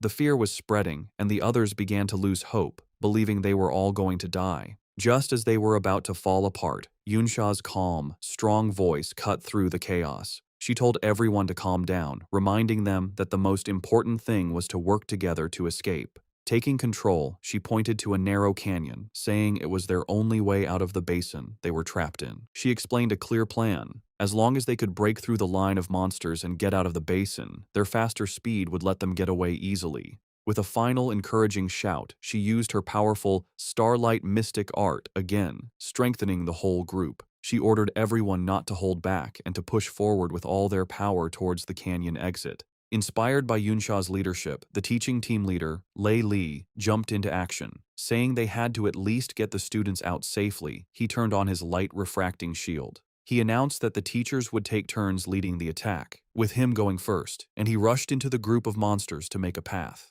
The other teachers and students followed close behind, their combined attacks creating a powerful push forward. Support class members cast healing and defensive spells on the frontline fighters, making sure they could keep moving. Surrounded on all sides, the group formed a tight defensive circle, slowly but surely pushing their way towards the canyon exit as the teachers urged them to hold on. Just as it seemed they might break through, the huge wandering lord stepped in. It let out a mighty roar, a skill called Battle Cry Rally. In response, the regular crystal monsters from all over the dungeon, which had been inactive before, suddenly started moving and began marching towards the basin. They poured into the canyon, their huge numbers forming what seemed like an endless wave of new enemies that completely surrounded the trapped rescue party. The students and teachers could only watch in despair as their escape route was cut off by thousands of new monsters, wondering where they had all come from.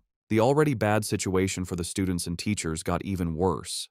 The huge wandering lord used a new ability called Crystal Aura. A massive red aura surrounded all the nearby monsters, strengthening them with a huge 20% increase to their health, attack power, and defense. The students on the front line were immediately beaten, crying out in shock at how much the monster's attack power had suddenly increased. The stronger group quickly got its first victim. A teacher was pierced by several energy beams, screaming that the damage was too high to be healed before he was completely beaten by the attacks and killed. A nearby student shouted in horror, announcing that a teacher was dead. As panic threatened to break them apart, Yunsha took control once more. She ordered the shield guards to the front to form a defensive line and told the priests to focus their healing on the shield bearers to keep them standing. Even with her strong commands, Yunsha knew their situation was very bad. She thought that everyone was already tired and they were now just barely holding on. Most terrifying of all, she realized that the Wandering Lord itself had not yet really started to fight, and they were already being pushed to their limit by its strengthened followers alone. Even with their best efforts, the combined forces of the students and teachers were no match for the strengthened, endless group of monsters. One of the teachers, his face serious, said that their efforts were useless and that they couldn't possibly break through at this rate. Seeing that a group defense was pointless, one of the more cowardly teachers decided to leave the group. He turned on a stealth skill, saying that it was every man for himself now. He tried to run, attempting to sneak past the monsters and escape on his own. The teacher, Lei Li, shouted after him, warning him that his stealth skill wouldn't last long enough for him to get away. His warning turned out to be tragically true. The running teacher was immediately spotted by a smaller, turtle-like crystal monster that came out of the ground, blocking his path.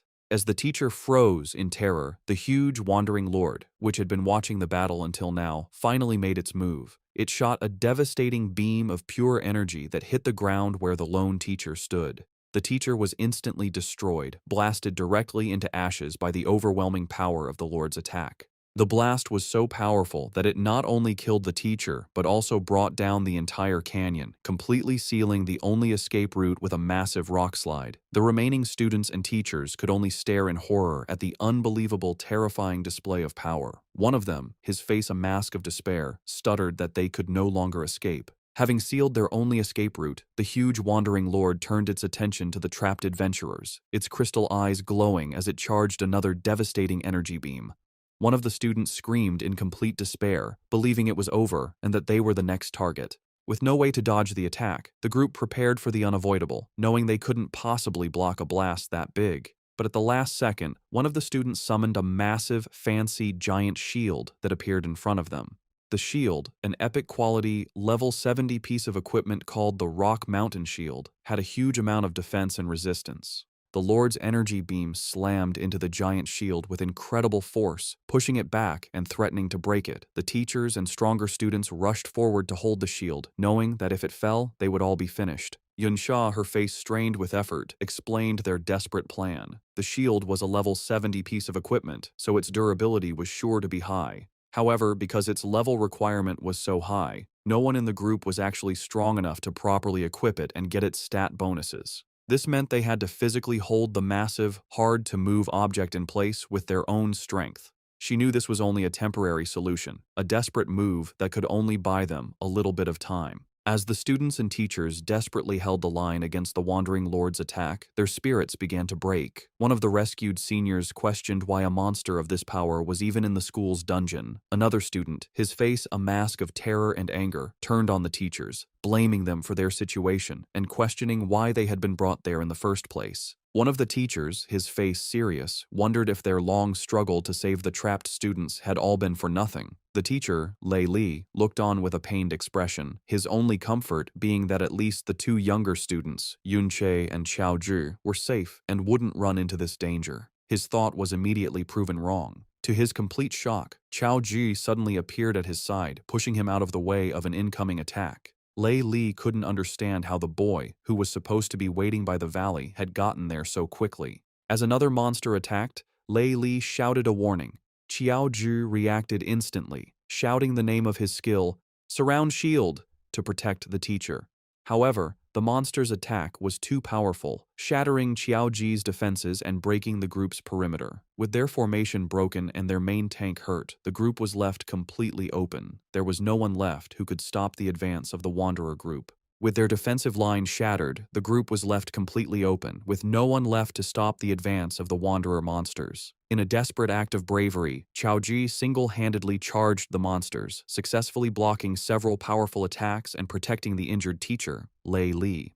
The teacher could only stare in amazement, wondering how the younger student he had dismissed as useless had such incredible strength.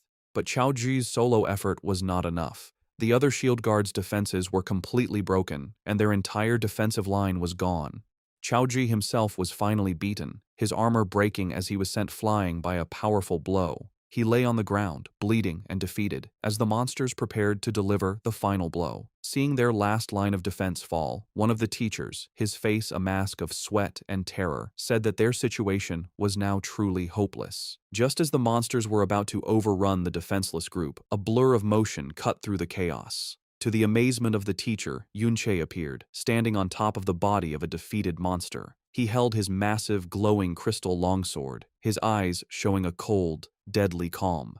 He looked down at his beaten and bleeding friend, Xiao Zhi, and praised him for his bravery.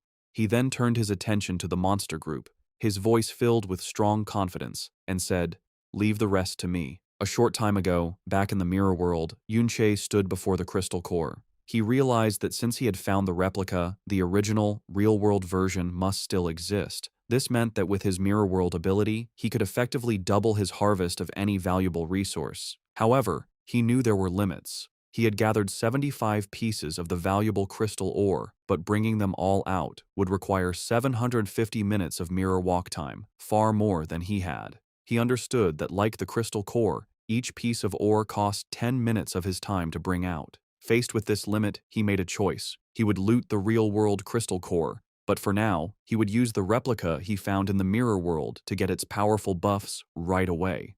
A system notification confirmed that he had used both the real and mirrored versions of the core, which doubled the stat increases and gave him a powerful 40% immunity to light and electric type damage. After using the core, as he stood on top of the massive crystal formation in the real world, he suddenly felt a powerful vibration shake the whole cave. His eyes widened in alarm as he sensed the new disturbance. Wondering what had happened, he jumped into action, diving off the crystal formation to find the source of the noise. As he leaped from the crystal formation, Yun-che decided to test his new ability to exit the mirror world whenever he wanted. He phased through the crystal walls, entering the parallel dimension once more, and noted that he still had almost 13 minutes of his mirror walk time left. With a confident smirk, he confirmed another key part of his power. As long as he had time left on his mirror walk, he could enter and exit the dimension at any time. The ability would only go on cooldown once the entire time was used up. He immediately tested this, phasing back through the crystal walls and successfully returning to reality. When he returned, however, he saw a shocking sight. The number of monsters had grown hugely, far more than the crystal ore alone could explain. Towering over them all was the giant Wandering Lord, and Yun-che finally understood that this creature was the true source of the dangerous feeling he had felt from the very beginning. Realizing the huge danger, his first thought was for his friend. He knew that Xiaoji and the others were in great danger, but with his new control over the mirror world, a new plan began to form in his mind. Knowing he could now enter and exit the dimension at any time, he saw a chance to turn the tables on the seemingly unbeatable boss. With his new control over his ultimate skill, Yun-che came up with a new strategy. He began to phase in and out of the mirror world, using the other dimension to instantly move around, easily dodging the monster's attacks before reappearing in the real world to strike. This hit-and-run tactic was very effective. After taking down several more of the elite monsters, he reached level 24. He took a moment to check his new power, calculating that with his increased mana and the doubled mana recovery from the crystal cores, he could now stack his Blade of Trickery skill to get a huge 330% increase in his attack power. However, Yuncha stayed realistic. He knew that while his current power was crazy, it was still not enough to face the giant Wandering Lord, a creature even stronger than a normal dungeon boss. He decided that he would need to reach at least level 30 to have a real chance of winning, and he knew he was still a long way from his goal. The story then returns to the desperate moment in the real world, with the students and teachers about to be killed. Just as all hope seems lost, Yun-che exits the mirror world for the final time and appears in the middle of the battlefield. Standing on the body of a defeated monster, he looks at his beaten but brave friend, Xiaoji, and praises him for his courage. With strong will, he tells his friend to leave the rest to him, ready to face the huge group of monsters alone. Exiting the mirror world for the last time, Yun-che landed firmly on the ground, ready to fight. He immediately took charge, telling those with support skills to buff him while he took on the Wanderer Horde. Yunsha and Xiaoji reacted right away. The powerful high-level student used her Starlight Mystic art, while Xiaoji cast his defensive Surround Shield and Shield Armor, both skills buffing Yun-che with a big boost to his spirit and attack power. Now stronger, Yun-che became a storm of destruction, his massive crystal longsword cutting through the groups of elite monsters with ease. He knew that while the number of enemies was ridiculous, he was no longer in any real danger. After using the 2 crystal core secret treasures, his health was several times higher than before, and his 40% damage reduction against the monster's light and electric attacks made him very tough. His only frustration was that the monsters were immune to the confusion effect from his Chaotic Thorn skill, which would have made killing them much faster. The other students and teachers could only watch in shocked silence. The teacher, Lei Li, and the other seniors who had previously looked down on him were in complete disbelief.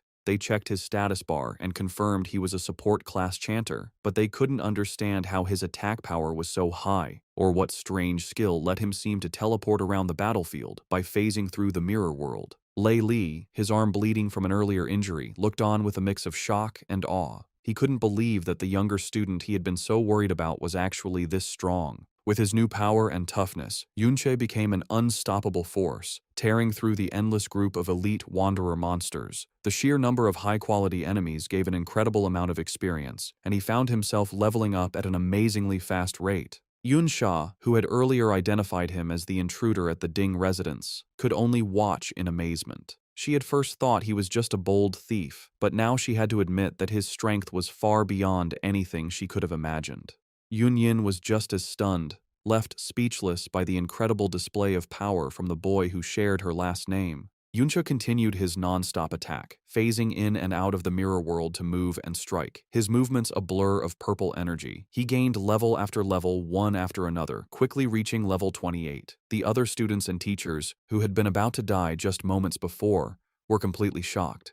One of the teachers, Lei Li, wondered if Yunche was some kind of high-level support from outside, but then remembered seeing him before and realized he was a student. His companion, Little Z, was even more shocked, unable to believe that a mere student could have such huge power. Despite Yunche's incredible performance, the Wandering Lord was still a massive threat. As the giant beast got ready to shoot another of its devastating energy beams, the students and teachers cried out in alarm. Yunche, his face serious, knew that even with all his recent power-ups, he would not be able to survive a direct hit from that attack. As the Wandering Lord began to move forward, its energy beam still blazing, the students and teachers behind their makeshift shield wall knew their time was running out. Once the giant beast got close, the two shields would not be enough to protect them. The teacher, Lei Li, seeing that Yunche had greatly reduced the number of smaller monsters, shouted for everyone to break out and head for the other exit. He knew that no matter how strong the mysterious student was, there was no way he could fight the Wandering Lord alone. However, his plan was immediately met with pushback. One of the other students pointed out the problem. The two massive shields were too hard to move. If they left them to make a run for it, they would be completely open to the Lord's devastating attacks.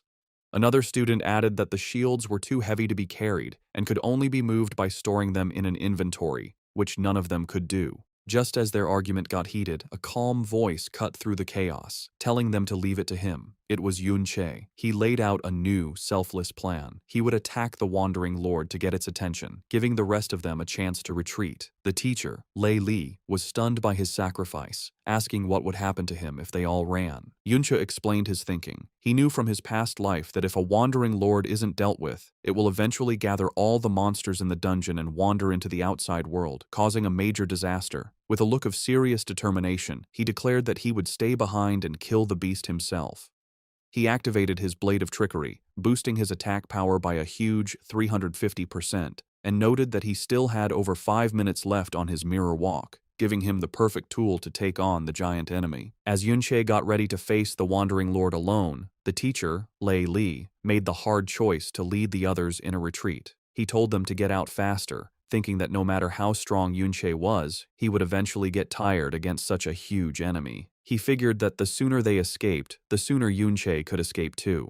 When a student questioned Yunche's bold claim that he could kill the Lord, Lei Li said it was just a brave act to make them feel better, because he knew how powerful a real Wandering Lord was. As he was forced to run with the group, Chaozhi felt completely useless. He looked back with a sad face, hating that all he could do at a time like this was run while his friend faced incredible danger. Silently, he prayed for Yunche's safety. Meanwhile, Yunche was not helpless at all. He kept fighting through the smaller monsters, getting stronger with every kill, and he quickly gained another level. As the huge Wandering Lord shot its powerful energy beam, Yunche used his mirror walk to phase out of reality. The beam passed right through the space where he had just been. He then reappeared behind the beast and hit it with a powerful slash from his glowing sword. However, his attack showed a hard truth. The Wandering Lord, a level 42 stone golem, had such a strong defense and a powerful healing skill that the small amount of damage he did was healed right away. He realized that at his current level, it was no use. Its defense was just too high. As he dodged the Wandering Lord's attacks, Yunche's first tests confirmed what he thought.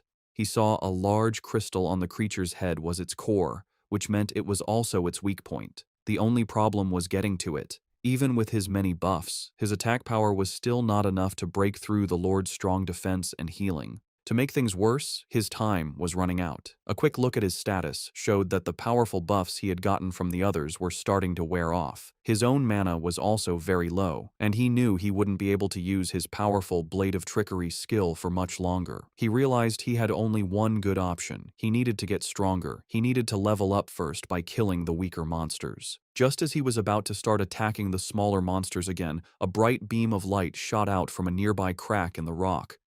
Yunche's eyes widened in surprise as he recognized the light. At that exact moment, the huge Wandering Lord also saw the light and, with a scary show of intelligence, shot its powerful energy beam at the crack. Yunche immediately phased into the mirror world to avoid the blast, but as he reappeared, he was shocked to see the beam was aimed at the exact spot where he would show up. He realized with a jolt that the smart boss had already learned his pattern and was guessing his moves. Forced to reappear in the real world in the middle of the Wandering Lord's huge energy beam, Yunche was caught in the blast. The attack was a big, continuous one that quickly took away his health, even with his powerful defenses. He knew he couldn't use his mirror walk to dodge, as he had less than 4 minutes of it left, and the continuous attack would use it all up in no time. His only choice was to use his undead army to block the damage. However, he knew this was a costly plan. Bringing his summons back to life would use a lot of his already low mana, leaving him with nothing left to build up his attack power for a counterattack. He began to wonder if he should retreat and regroup first. Just as he was about to be beaten, another powerful blast hit the Lord's attack. To his surprise, he saw that Yunsha, Yunyin, and even Xiaoji had come back to the fight. Yunsha explained with a playful smile that this little brother of his, meaning Xiaoji, had begged and pleaded for them to come back and help him. Xiaoji, with his back turned, quickly said that he hadn't begged. He explained that since the number of smaller monsters had gone down, the rest of the group now had enough people to escape on their own, which meant he was free to come back and help. Hearing his friend's brave decision, a real, thankful smile appeared on Yunche's face as he simply said, "Thanks." With their group now stronger, Yunsha took a commanding position. She told Yunche that the hidden boss was still too dangerous and that she and the others would cover him so he could make a slow retreat. However, Yunche completely refused her offer. He said that with their help, there was no longer any need for him to hold back, and he used the full power he had. With the help of his powerful allies, he kept farming the smaller monsters, and his mirror walk time finally ran out as he reached the key level of 30. Now at his target level, he knew his attack power was finally enough to take on the Lord. He immediately put on the rare, level 30, Corrupted Knight's armor he had gotten from the Ding family's dungeon, which greatly increased his defenses. Yunsha watched him, asking if he was really thinking of attacking the Lord's weak point on its head. She pointed out that at that height, it was impossible to get up there. But Yunche was one step ahead. He revealed that he had already gotten the tool he had always wanted, the Gravitational Pull skill book, which he had looted from one of the Wanderer monsters. The skill let its user pull a target object towards them. More importantly, its reversed form, gravitational traction, did the opposite, pulling the user towards the target, with the pull getting stronger the lower the user's strength. With this new movement ability, the Lord's weak point was no longer out of reach. He activated his Blade of Trickery, quickly building up his attack power, and with a confident smile, he promised the others that everything was under control. With his plan set and his power fully built up, Yunche reached out a hand covered in purple energy, aiming for the huge Wandering Lord's head. He then used his new skill, Gravitational Traction, and a powerful force grabbed him, pulling him forward with incredible speed. He shot through the air like a rocket, breaking the rocky ground as he flew right towards the giant monster. In an amazing show of skill and power, he landed perfectly on the Wandering Lord's head, putting himself right next to its glowing crystal core, his powerful sword crackling with energy and ready to strike. Down below, Yunsha and Yunyin, who had just said it was impossible to reach that height, could only stare upwards, their faces frozen in looks of absolute shock and disbelief at the impossible thing he had just done. Having reached the Wandering Lord's weak point, Yunche used all of his power. He drove his massively buffed sword deep into the glowing crystal core, causing a spiderweb of cracks to spread across its surface. The huge beast, however, would not go down without a fight. As it was dying, it let out a final massive explosion of pure energy from its core, a last-ditch effort to take its attacker down with it. Yunche was caught in the center of the blast, his health dropping quickly as a flood of messages confirmed the massive, continuous damage he was taking. But his new defenses and increased health held strong. He gritted his teeth and survived the attack, and when the light finally faded, he was left standing, beaten but alive, while the Wandering Lord's massive crystal body broke into a million pieces. A series of messages confirmed his incredible victory. He had defeated the Wandering Lord, earning a massive bonus of 5,000 experience points and the respected title of Wanderer Killer. More importantly, the hidden boss had dropped 2 legendary quality skill books, Golden Light Shield and Angel's Protection, rewards of immense power and value. With a final, powerful strike to the Wandering Lord's core, Yunche used all of his built-up power. The giant beast broke into a million pieces, and the explosion of energy and experience instantly gave him 3 more levels, bringing him to level 33. The students and teachers watching were left in stunned silence. Qiaozhu could only say how incredibly strong his friend had become, while Yunyin and Yunsha couldn't believe he had actually managed to kill such a scary monster all by himself. As he stood among the falling pieces, Yunche saw 2 beams of golden light come from the monster's remains. He had gotten 2 legendary quality items, but before he could look at his new loot, he had to jump to safety as the huge, headless body of the Wandering Lord began to fall over. Yunsha shouted a warning, realizing that Yunche was still on top of the falling giant. With skilled agility, he expertly moved through the crumbling remains of the monster, jumping from one piece to the next until he landed safely on the ground. As the dust settled, a new, huge opening was revealed in the side of the mountain where the Lord had fallen. The inside of the mountain was empty, showing a vast, dark cave filled with the skeletal remains of both wanderer monsters and humans. Looking at the old battlefield, Yunche came to a serious realization. An even stronger, more ancient Wandering Lord must have been born here long ago. He now understood why there were so many intense battle scars all over the dungeon. As he looked at the old empty mountain, Yunche's eyes were drawn to a single figure outlined against the dim light at the very top. His heart skipped a beat as he recognized the armored warrior, still in a final defiant pose, his great sword stuck firmly in the ground. A system message confirmed the impossible. It was the body of Qiao En, who was also known by his nickname, Qiao Benben. Yunche could only whisper his friend's name in disbelief. The other students and teachers soon arrived at the scene, just as stunned by the sight. Yunsha, her voice full of awe, identified the figure as the famous traitor Qiao En. She admitted that while she had heard this was the place where he was killed by the hero Ding Kun, she had never expected the scene to be like this. The battlefield was a sign of a desperate last stand against countless monsters and people. She noted that the heroic, defiant figure before them was completely different from the statue in the Modern History Memorial Hall, which showed him being stepped on. This, she declared, did not look like someone who would be so easily beaten. Yunsha stayed silent, his face a mask of grief and sadness as he looked at the remains of his fallen friend. Qiaoji, his great-grandson, finally spoke. He told Yunche that while he probably wouldn't believe him, he now thought that his great-grandfather might not have been a bad person at all. As Qiaoji stood before his great-grandfather's remains, he began to explain the truth he had found. He told Yunche that he had spent his childhood looking through the historical records of his great-grandfather, but whenever he got to the parts about his experiences, the descriptions were always frustratingly unclear. Despite this, he had managed to find some key details. He had discovered that his great-grandfather had a habit of going into dungeons that were far below his actual level. This led him to the main question: why would an S-rank professional, someone over level 60, come to a low-level dungeon like this one?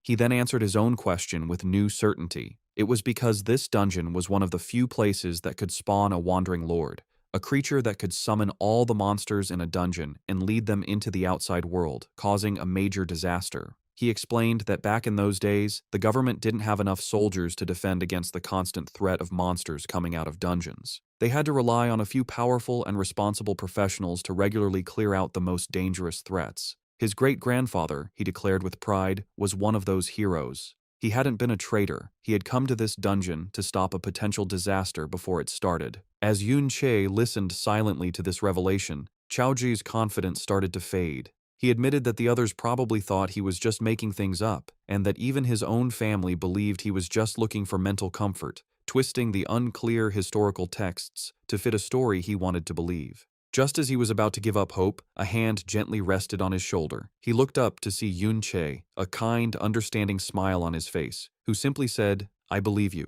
As Yunsha and Yunyin looked on with expressions of shock and admiration, Qiaozhi was completely overwhelmed, left speechless by Yunche's simple, heartfelt statement of belief. A flood of memories washed over Yunche as he remembered his fallen friend and comrade, Chao Benben, whose heroic legacy had been so cruelly twisted. He recalled Chao Benben's youthful arrogance, how he would boast that his natural talent meant he didn't need a master and would soon be better than Yunche himself. But he also remembered the boy's terror when he got in over his head, screaming for his master to save him from a swarm of monsters, only to then stubbornly deny that he needed saving at all. His pride hurt. He remembered his friend's unique habit of working hard in secret, only to then show off his new strength in front of others, and how he always chose the weakest shield-bearer class, the Sword Guard, because no other shield-type class was fast enough to keep up with Yunche's reckless attacks. He remembered how he always seemed to find Chao Benben, even when he tried to sneak off on his own to grind levels, and how his friend would always make excuses, claiming he just couldn't resist a good fight, insisting that saving people was just something he did on the way. Filled with a new sense of purpose and a burning desire for revenge, Yunche looked at the remains of his friend. He declared that, for Chao Benben's sake, he would settle the score with the Ding family, the ones who caused his friend's suffering after his death. Back at the Ding family residence, Ding Shu is telling the story of the dungeon expedition to his unbelieving father and uncle. He insists that what he is saying is true, that Yunche is just that amazing, and that they can ask the teacher in charge if they don't believe him. He explains that he was initially blocked from entering the dungeon because of his low level, but he waited outside until the survivors came out. The scene flashes back to the students leaving the dungeon, buzzing with excitement. They had all witnessed the fall of the giant wandering lord from a distance and were in awe of the person who had managed to kill a rare hidden boss that was over level 40, a feat that was beyond their imagination. Ding Shu, listening in, confirmed that the hero's name was Yun Che. He couldn't believe that someone even more powerful than the high-level Yun Yin had been among the students, and he wondered about Yun Che's true identity. Back in the present, after hearing his son's report, the third head, Ding Ge, is silent for a moment. He then gets up from his seat and gives a chilling command to gather the Ding family guards and follow him to the traitor's dungeon, the very place where Chao En had died. His brother Ding Yi stops him, remembering a detail from Ding Shu's earlier report about the intruders at their home. With a sinister look in his eyes, he tells his brother to bring the members of the Chao family along with them as well. Meanwhile, back in the dungeon, Yun Che looked at one of the legendary skill books he had gotten from the Wandering Lord, the Golden Light Shield. Without hesitating, he offered the powerful book to Chao Ji, telling him he should learn it since it didn't have a level requirement. Yunsha, who was watching them, was shocked. She asked why he would so easily give away a legendary skill. Yunsha calmly explained that the skill was only for shield bearers, so it was useless for him. He then added an important detail, suggesting that Chao Ji's great-grandfather, Chao En, probably used this very skill in his time. Moved by this, Chao Ji accepted the book. Yunsha looked on thoughtfully. She commented that while Chao Ji might not have many powerful skills, Yunche certainly had plenty of them.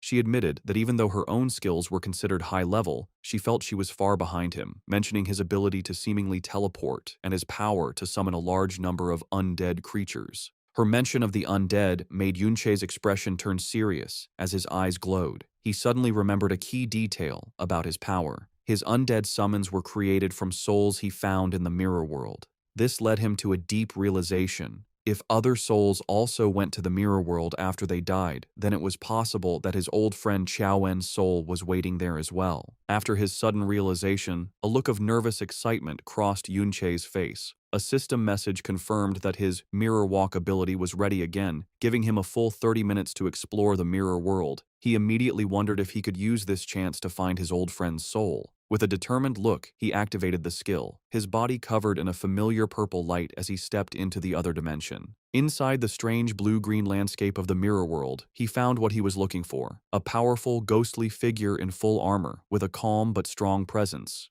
Yunche was filled with emotion, whispering the nickname of his fallen friend, Chao Benben, confirming that his friend's soul had indeed been waiting here all along. Back in the real world, time had passed, and Yun Yin went up to Yunsha, reminding her that they should be leaving soon as she had an important audience ceremony to go to.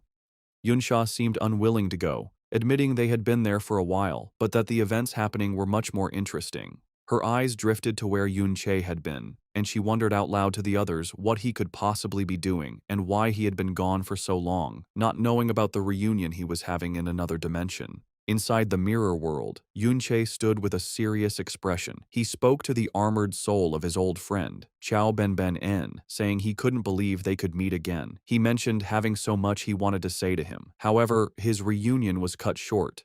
He noted with sadness that it was a shame his friend wouldn't be able to answer, as the calm spirit was suddenly taken over by a dark, evil energy, twisting its form into a monstrous, roaring, undead creature. Yuncho realized with a heavy heart that his friend had truly become an undead spirit, a being driven by instinct instead of memory. He admitted that he really didn't want to fight him, but he had no other choice. He launched himself into the air, dodging an attack and getting ready for a difficult battle. As their battle began, Yunche's eyes glowed with purple energy as he focused on his opponent. As they fought, something strange happened. Yunche found himself surrounded by floating crystal pieces, each one showing a different scene. He recognized them as moments from Ben's life and experiences. One piece in particular caught his attention, showing a clear memory of Ben's final battle against the man known as the hero, Ding Kun. As he watched the memory of the fight, Yunche noticed something odd about Ding Kun's posture and fighting style, finding it strangely familiar.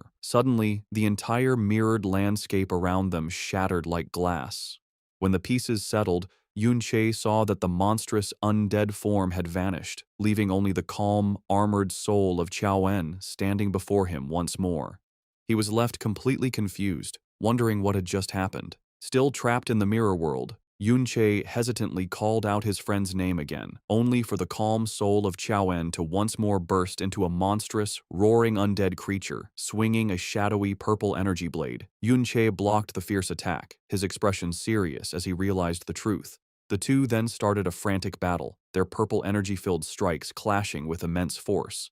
Yunche understood that his friend was truly gone, with only his raw fighting instincts left in this evil form. Seeing no point in fighting the shell of his friend, he decided to retreat first. However, when he tried to leave, a system message appeared, telling him that he could not exit the mirror world from his current location. A wave of frustration washed over him. With no other choice, he accepted that he would have to fight. Meanwhile, back in the real world, Chaoji stood alone, a look of shocked determination on his face as he clenched his fist. His solitude was broken by the arrival of a large group led by Ding Ge and Ding Yi. One of them asked why Chaoji was all alone, and wondered out loud if Yunche had sensed their approach and run away in fear. Ding Ge looked down on the boy with a smug grin, saying that this was only half the fun. Chaoji, trying to act like he didn't know what was going on, asked Ding Shu why he had come and if he was also there to level up. Ding Ge scoffed at the act, telling the little brat from the Chao family to stop pretending. He directly accused Chaoji of being the one who helped Yunche sneak into his house and steal their property. When Chaoji tried to deny it, Ding Shu leaned in threateningly, asking if he thought he wouldn't recognize the sound of his screams. The threat sent a chill down Chaoji's spine, his face turning pale with fear. Brushing the matter aside with a cruel wave of his hand, Ding Ge announced with a sinister smile that none of that was important now, as he had brought Chaoji a little gift. Chaoji's face showed pure terror as Ding Ge repeated his sinister offer, revealing his little gift. As Chaoji's eyes widened in horror, a group of tired-looking people were brought forward by the Ding family guards. It was his own family. He recognized them in disbelief, whispering the names of his grand-uncles, grand-aunts, and finally, his own mother, who looked back at him with a tired, defeated expression. Before he could understand the situation, one of his elderly relatives, his second grand-uncle, exploded with rage. He screamed at Chaoji, telling him to kneel and apologize to the hero's family and to Ding Shu. Chaoji, looking down, started to say that he didn't want to live like this anymore, but his granduncle cut him off, angrily asking what he had taught him about how to act in front of the Ding family, screaming at him to kneel once more. This was the last straw for Chaoji. He snapped, his voice filled with years of held-back anger and shame as he shouted back, asking if the Chao family was meant to be the Ding family's dogs for generations. His defiance shocked his family members, who looked on in horror. However, another one of his relatives, Qiao Li, stepped forward and strongly agreed with the old man, shouting that for the descendants of a terrible traitor, being dogs was more than good enough. The pressure on Chaoji grew as another female relative tearfully asked if he was trying to get their whole family killed, begging him to think of his father. She reminded him of how hard his mother had worked to support the family ever since his father had gone mad, trying to make him feel guilty and give in. After a moment of silence, Chaoji's attitude changed completely. He turned and pointed with passion towards the skeletal remains of his ancestor on the mountain. He declared to everyone that the truth was that his great-grandfather had come to this very dungeon to stop a cataclysm before it could happen. He insisted that his ancestor was only defeated because so many people had ambushed him, causing his heroic sacrifice. He explained that he had been collecting information about his great-grandfather for a long time, but had always been missing the final, clear evidence. Now, with the scene of that final battle right before their eyes, he had the proof he needed. With fire in his eyes, he proclaimed that his ancestor was no traitor, and that the official history was just propaganda. He turned to his stunned family, telling them that if they made this truth public, they could finally clear their ancestor's name and escape their life of servitude. His voice rose with righteous anger as he declared that the Ding family had no right to treat them this way, and that their other relatives should never have died for such a lie. His passionate speech was met not with denial, but with a burst of condescending laughter from Ding Ge, who found it childishly amusing. He then calmly walked forward, a smug look on his face, and confirmed that everything Qiao Ji had just said was, in fact, correct. He admitted that Qiao En was indeed killed in an ambush and was not an evil man. Then, with a chilling lack of regret, he revealed the final damning truth. His own grandfather, the hero Ding Kun, was the one who had planned that ambush to make his fortune. Qiao Ji could only listen, stunned into silence by the casual confession of the crime that had ruined his family for generations. With a manic grin, Ding Ge leaned in close to the horrified Qiao Ji and cruelly dismissed the truth, asking who even cared about it. He declared that the official story was all that mattered. Qiao En was an imperial traitor, and therefore he was vile. Spreading his arms wide before his armored guards, he mocked Qiao Zhi further, asking what it mattered if he drove his father mad or killed his relatives, proclaiming that as descendants of traitors, they deserved their lowly fate. He then delivered the most devastating blow.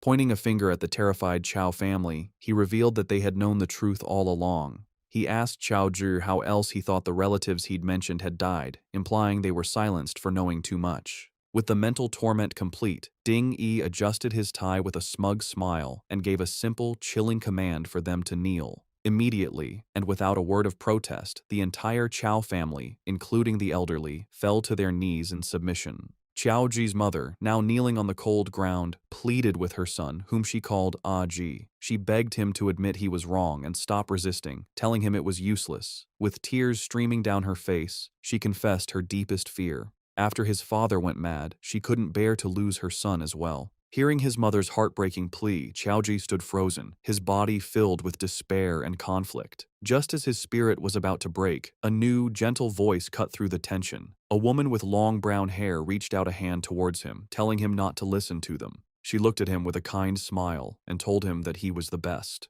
The woman's words of encouragement seemed to vanish as Ding Shu, his face covered in bandages from his last encounter with Yun Che, stepped forward with a sneer.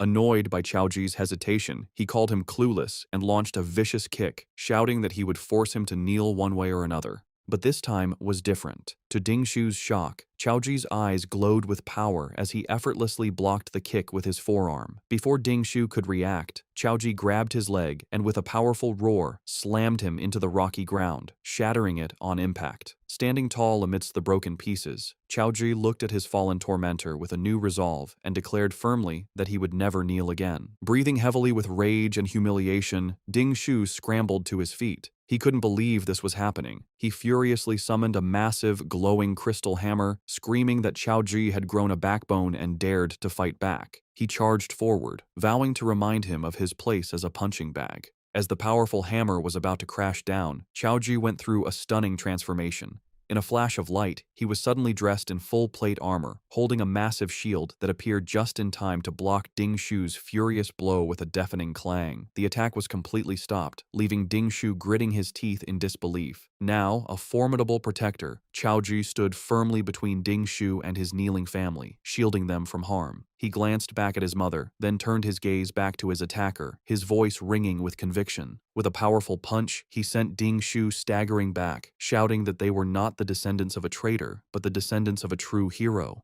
Xiaozhu's sudden show of strength left Ding Ge speechless, while Ding Shu stumbled back in complete disbelief. His mind was spinning, and he clutched his head, unable to understand how the boy he had always bullied could suddenly become so much stronger. Blinded by anger, he charged again, screaming that Xiaozhu was just a punching bag he had been beating up since they were children. He swung his weapon in a wide, powerful circle, furious that his old victim would dare to fight back. However, Xiaozhi met the hit head-on, his armored body easily taking the impact and sending Ding Shu crashing to the ground once more. As his family watched in stunned silence, Xiaozhi looked down at his defeated tormentor and declared with strong confidence that he was no longer the person he used to be. At the same time, in the mirror world, a much more desperate battle was happening. Yunche was locked in a fierce fight with the evil soul of Qiao Benben-en.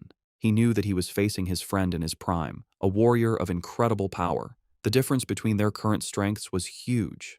Yunche knew that if it weren't for the fact that Benben was a defensive class and was currently mindless, he would have been beaten in an instant. However, Yunche had one very important advantage. He was the one who had taught Benben all of his fighting moves. He knew his friend's weaknesses like the back of his hand, which allowed him to guess and counter his moves. But even with this knowledge, the fight was incredibly difficult.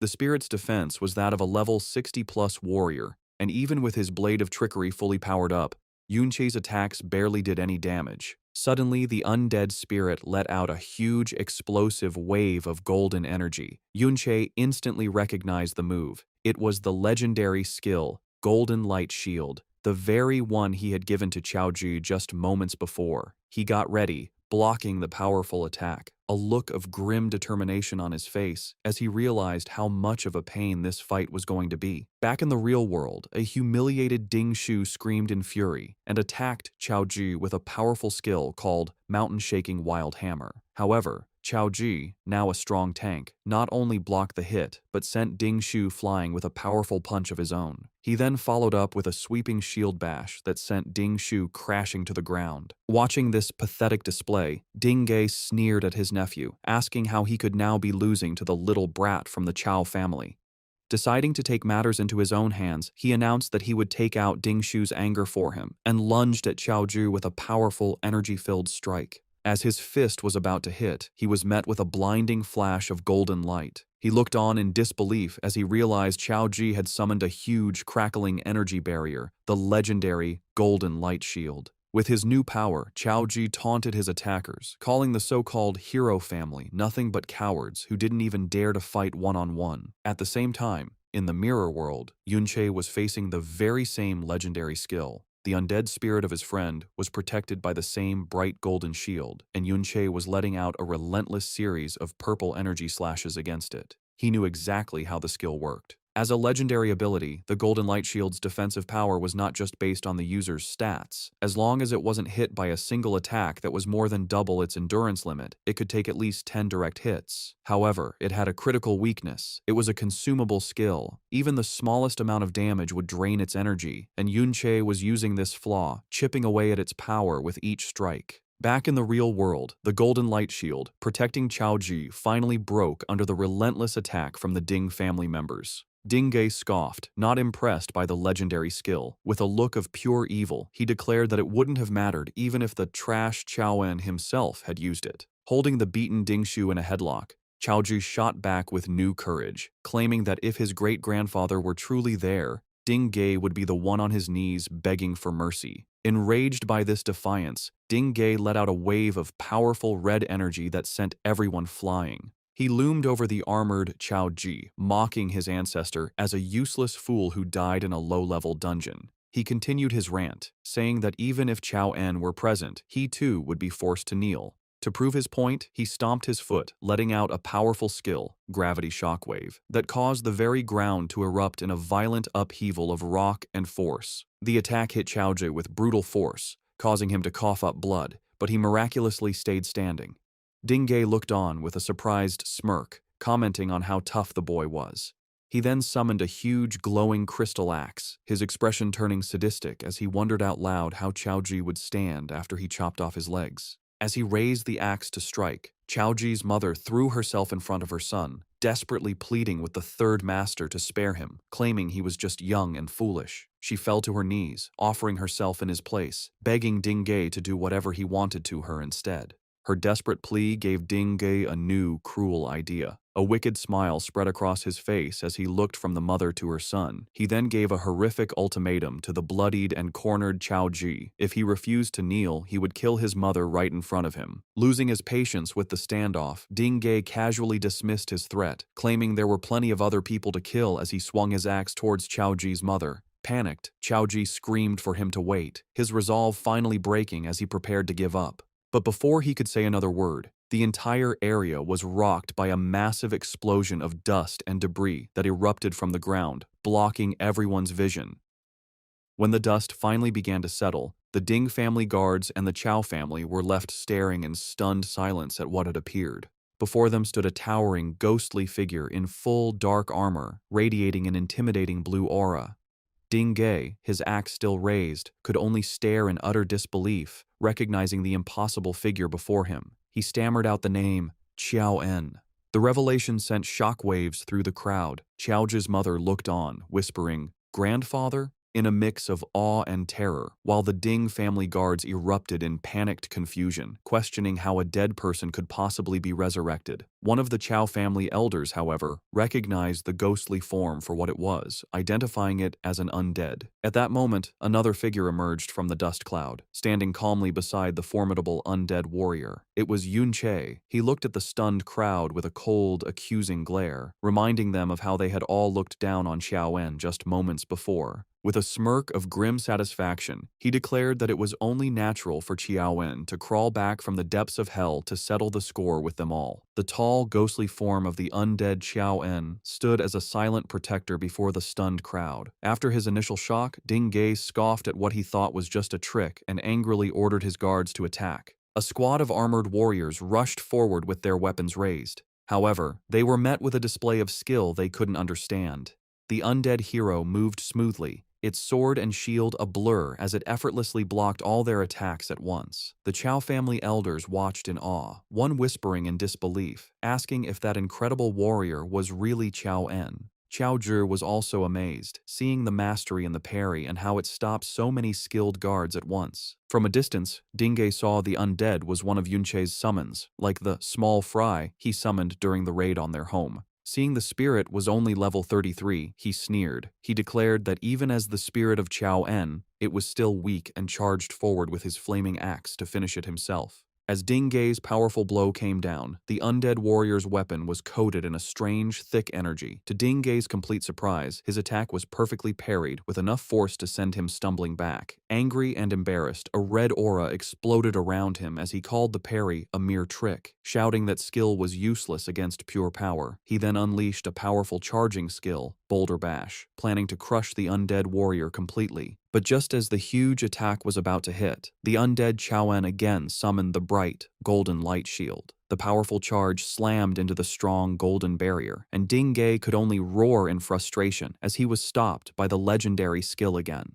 From a safe distance, Yun Che smirked as he watched the standoff. He taunted the struggling Ding Ge, explaining that even as an undead, Ben was still an S-class spirit, and the legendary Golden Light Shield alone was more than enough to keep him busy for a long time. Pushed back by the shield's great power, a furious Ding Ge realized its weakness. He ordered all his men to attack at once, hoping to overwhelm the shield and drain its energy with numbers. However, their attack was stopped by a new wave of summons. A group of skeletal warriors glowing with a scary green aura erupted from the ground, fighting the rest of the Ding family guards and stopping them from helping their master. Annoyed by this new delay, Ding Ge changed his plan. Calling the summons a small problem, he activated his own power, putting on a full set of strong glowing red armor. With his power now boosted by a skill called Blazing Fury, he declared the summons didn't matter. He realized the real target was the summoner himself. With a roar, he unleashed a powerful skill, Accumulated Pressure Punch, directly at Yun Che, knowing that if he could kill him, all the summoned creatures would disappear. With his eyes glowing with evil intent, Ding Ge charged forward, bragging about the high-level gear his grandfather gave him. He was sure Yun Che had no chance, but just as his attack was about to land, it was met with a flash of purple light. A single, clean slice cut right through his attack. Dingo was shocked, Unable to understand how Yunche was unharmed, before he could figure out what happened, Yunche unleashed a rush of red energy slashes, a skill called Tearing Claw, that completely erased Dingay's attack. Dingay could only stare in disbelief as his powerful skill vanished. In that moment of confusion, Yunche appeared behind him in a flash and stabbed him with his sword. As Dingay stumbled from the surprise attack, Yunche saw his opening and called to his ghostly ally. The undead Xiao En responded right away, its sword crackling with bright blue energy. In a perfectly timed move, Yunche leaped high into the air, using the undead hero's outstretched sword as a launch pad to launch himself forward with great force. He shot towards the wounded Dingay and delivered a powerful spinning slash that sent the third master of the Ding family flying, bleeding and cursing in pure anger. With his eyes glowing with cold focus, Yunche continued his non-stop attack. He unleashed a powerful rush of purple energy slashes that completely overpowered Dingay. Yunche moved in with lightning speed, his blade cleanly cutting off Dingay's arm. Dinga screamed in pain, holding the bleeding stump and desperately calling for a priest to heal him. In his panic, Yunche appeared right behind him. Dingay reacted by instinct, slamming his fist into the ground to unleash a powerful gravity impact shockwave, trying to push his attacker away. However, Yunche just vanished and reappeared a short distance away, unharmed. With a superior smirk, he asked the terrified third master what was wrong, taunting him by asking if he was scared. Sweat appeared on Dingay's forehead as he frantically looked around, screaming again for a priest who wasn't there. He then saw why they were gone. His elite guards were being killed one by Yunche's army of ghostly skeletons, which now glowed with a scary green aura of new power. Yunche stood calmly among his ghostly army, a coldly confident look on his face. He mocked Dingay, asking if he really believed his undead were still as weak as they were during the raid on his home. A system window showed the source of their new strength. A reversed skill that gave all his summons a huge 30% boost to both attack and defense, and a damaging aura that always harmed nearby enemies. Yunche explained that with the power of this legendary level skill, his army was now too strong for the Ding family guards to handle, his face a look of pure terror. Dingay finally realized how hopeless his situation was. With his guards beaten and his own power useless, he made a desperate choice. Cursing quietly, he turned and ran. However, his escape was immediately cut short. The ground behind him burst open as the undead Xiao En stuck its huge sword into the ground, making the ground shake hard. From the broken ground, a prison of huge, ghostly swords rose up, completely surrounding the terrified Dingay and trapping him in a cage of blue energy he couldn't escape. Standing outside the barrier was Yunche, his hair now a bright white and his aura glowing with a huge, calm power. He named the technique for the trapped man. It was the Sword Shield Absolute Array, a special skill of the Sword Guard class. He then added a chilling final word, explaining that no one below S-class had ever escaped it, before taunting the trapped man to try his luck. In a final desperate act, Dingay raised his remaining gauntlet, which began to glow with a wild red energy. He screamed for Yunche to stay back, showing that he held a void bomb, a powerful S-class item from his grandfather. He threatened to set it off, bragging that the explosion would be more than enough to kill everyone there, given their current levels and health. Yunche, however, remained completely unmoved. His expression was calm, almost bored, as he looked at the desperate man. With a single, chilling word, he called Dingay's bluff, telling him to go ahead and set it off. The command caught Dingay completely by surprise. He hesitated, screaming that Yunche must want to die. He then tried to get his confidence back, claiming that with his own high health, he would survive the blast, even if everyone else died. But Yunche had one final, powerful counterbluff. He calmly stated that it didn't matter because even if the bomb managed to kill the undead Xiao En, he could simply bring him back to life again. As Dingay sweated in the trap he was in, Yunche appeared behind him like a ghost, his voice cutting through the quiet.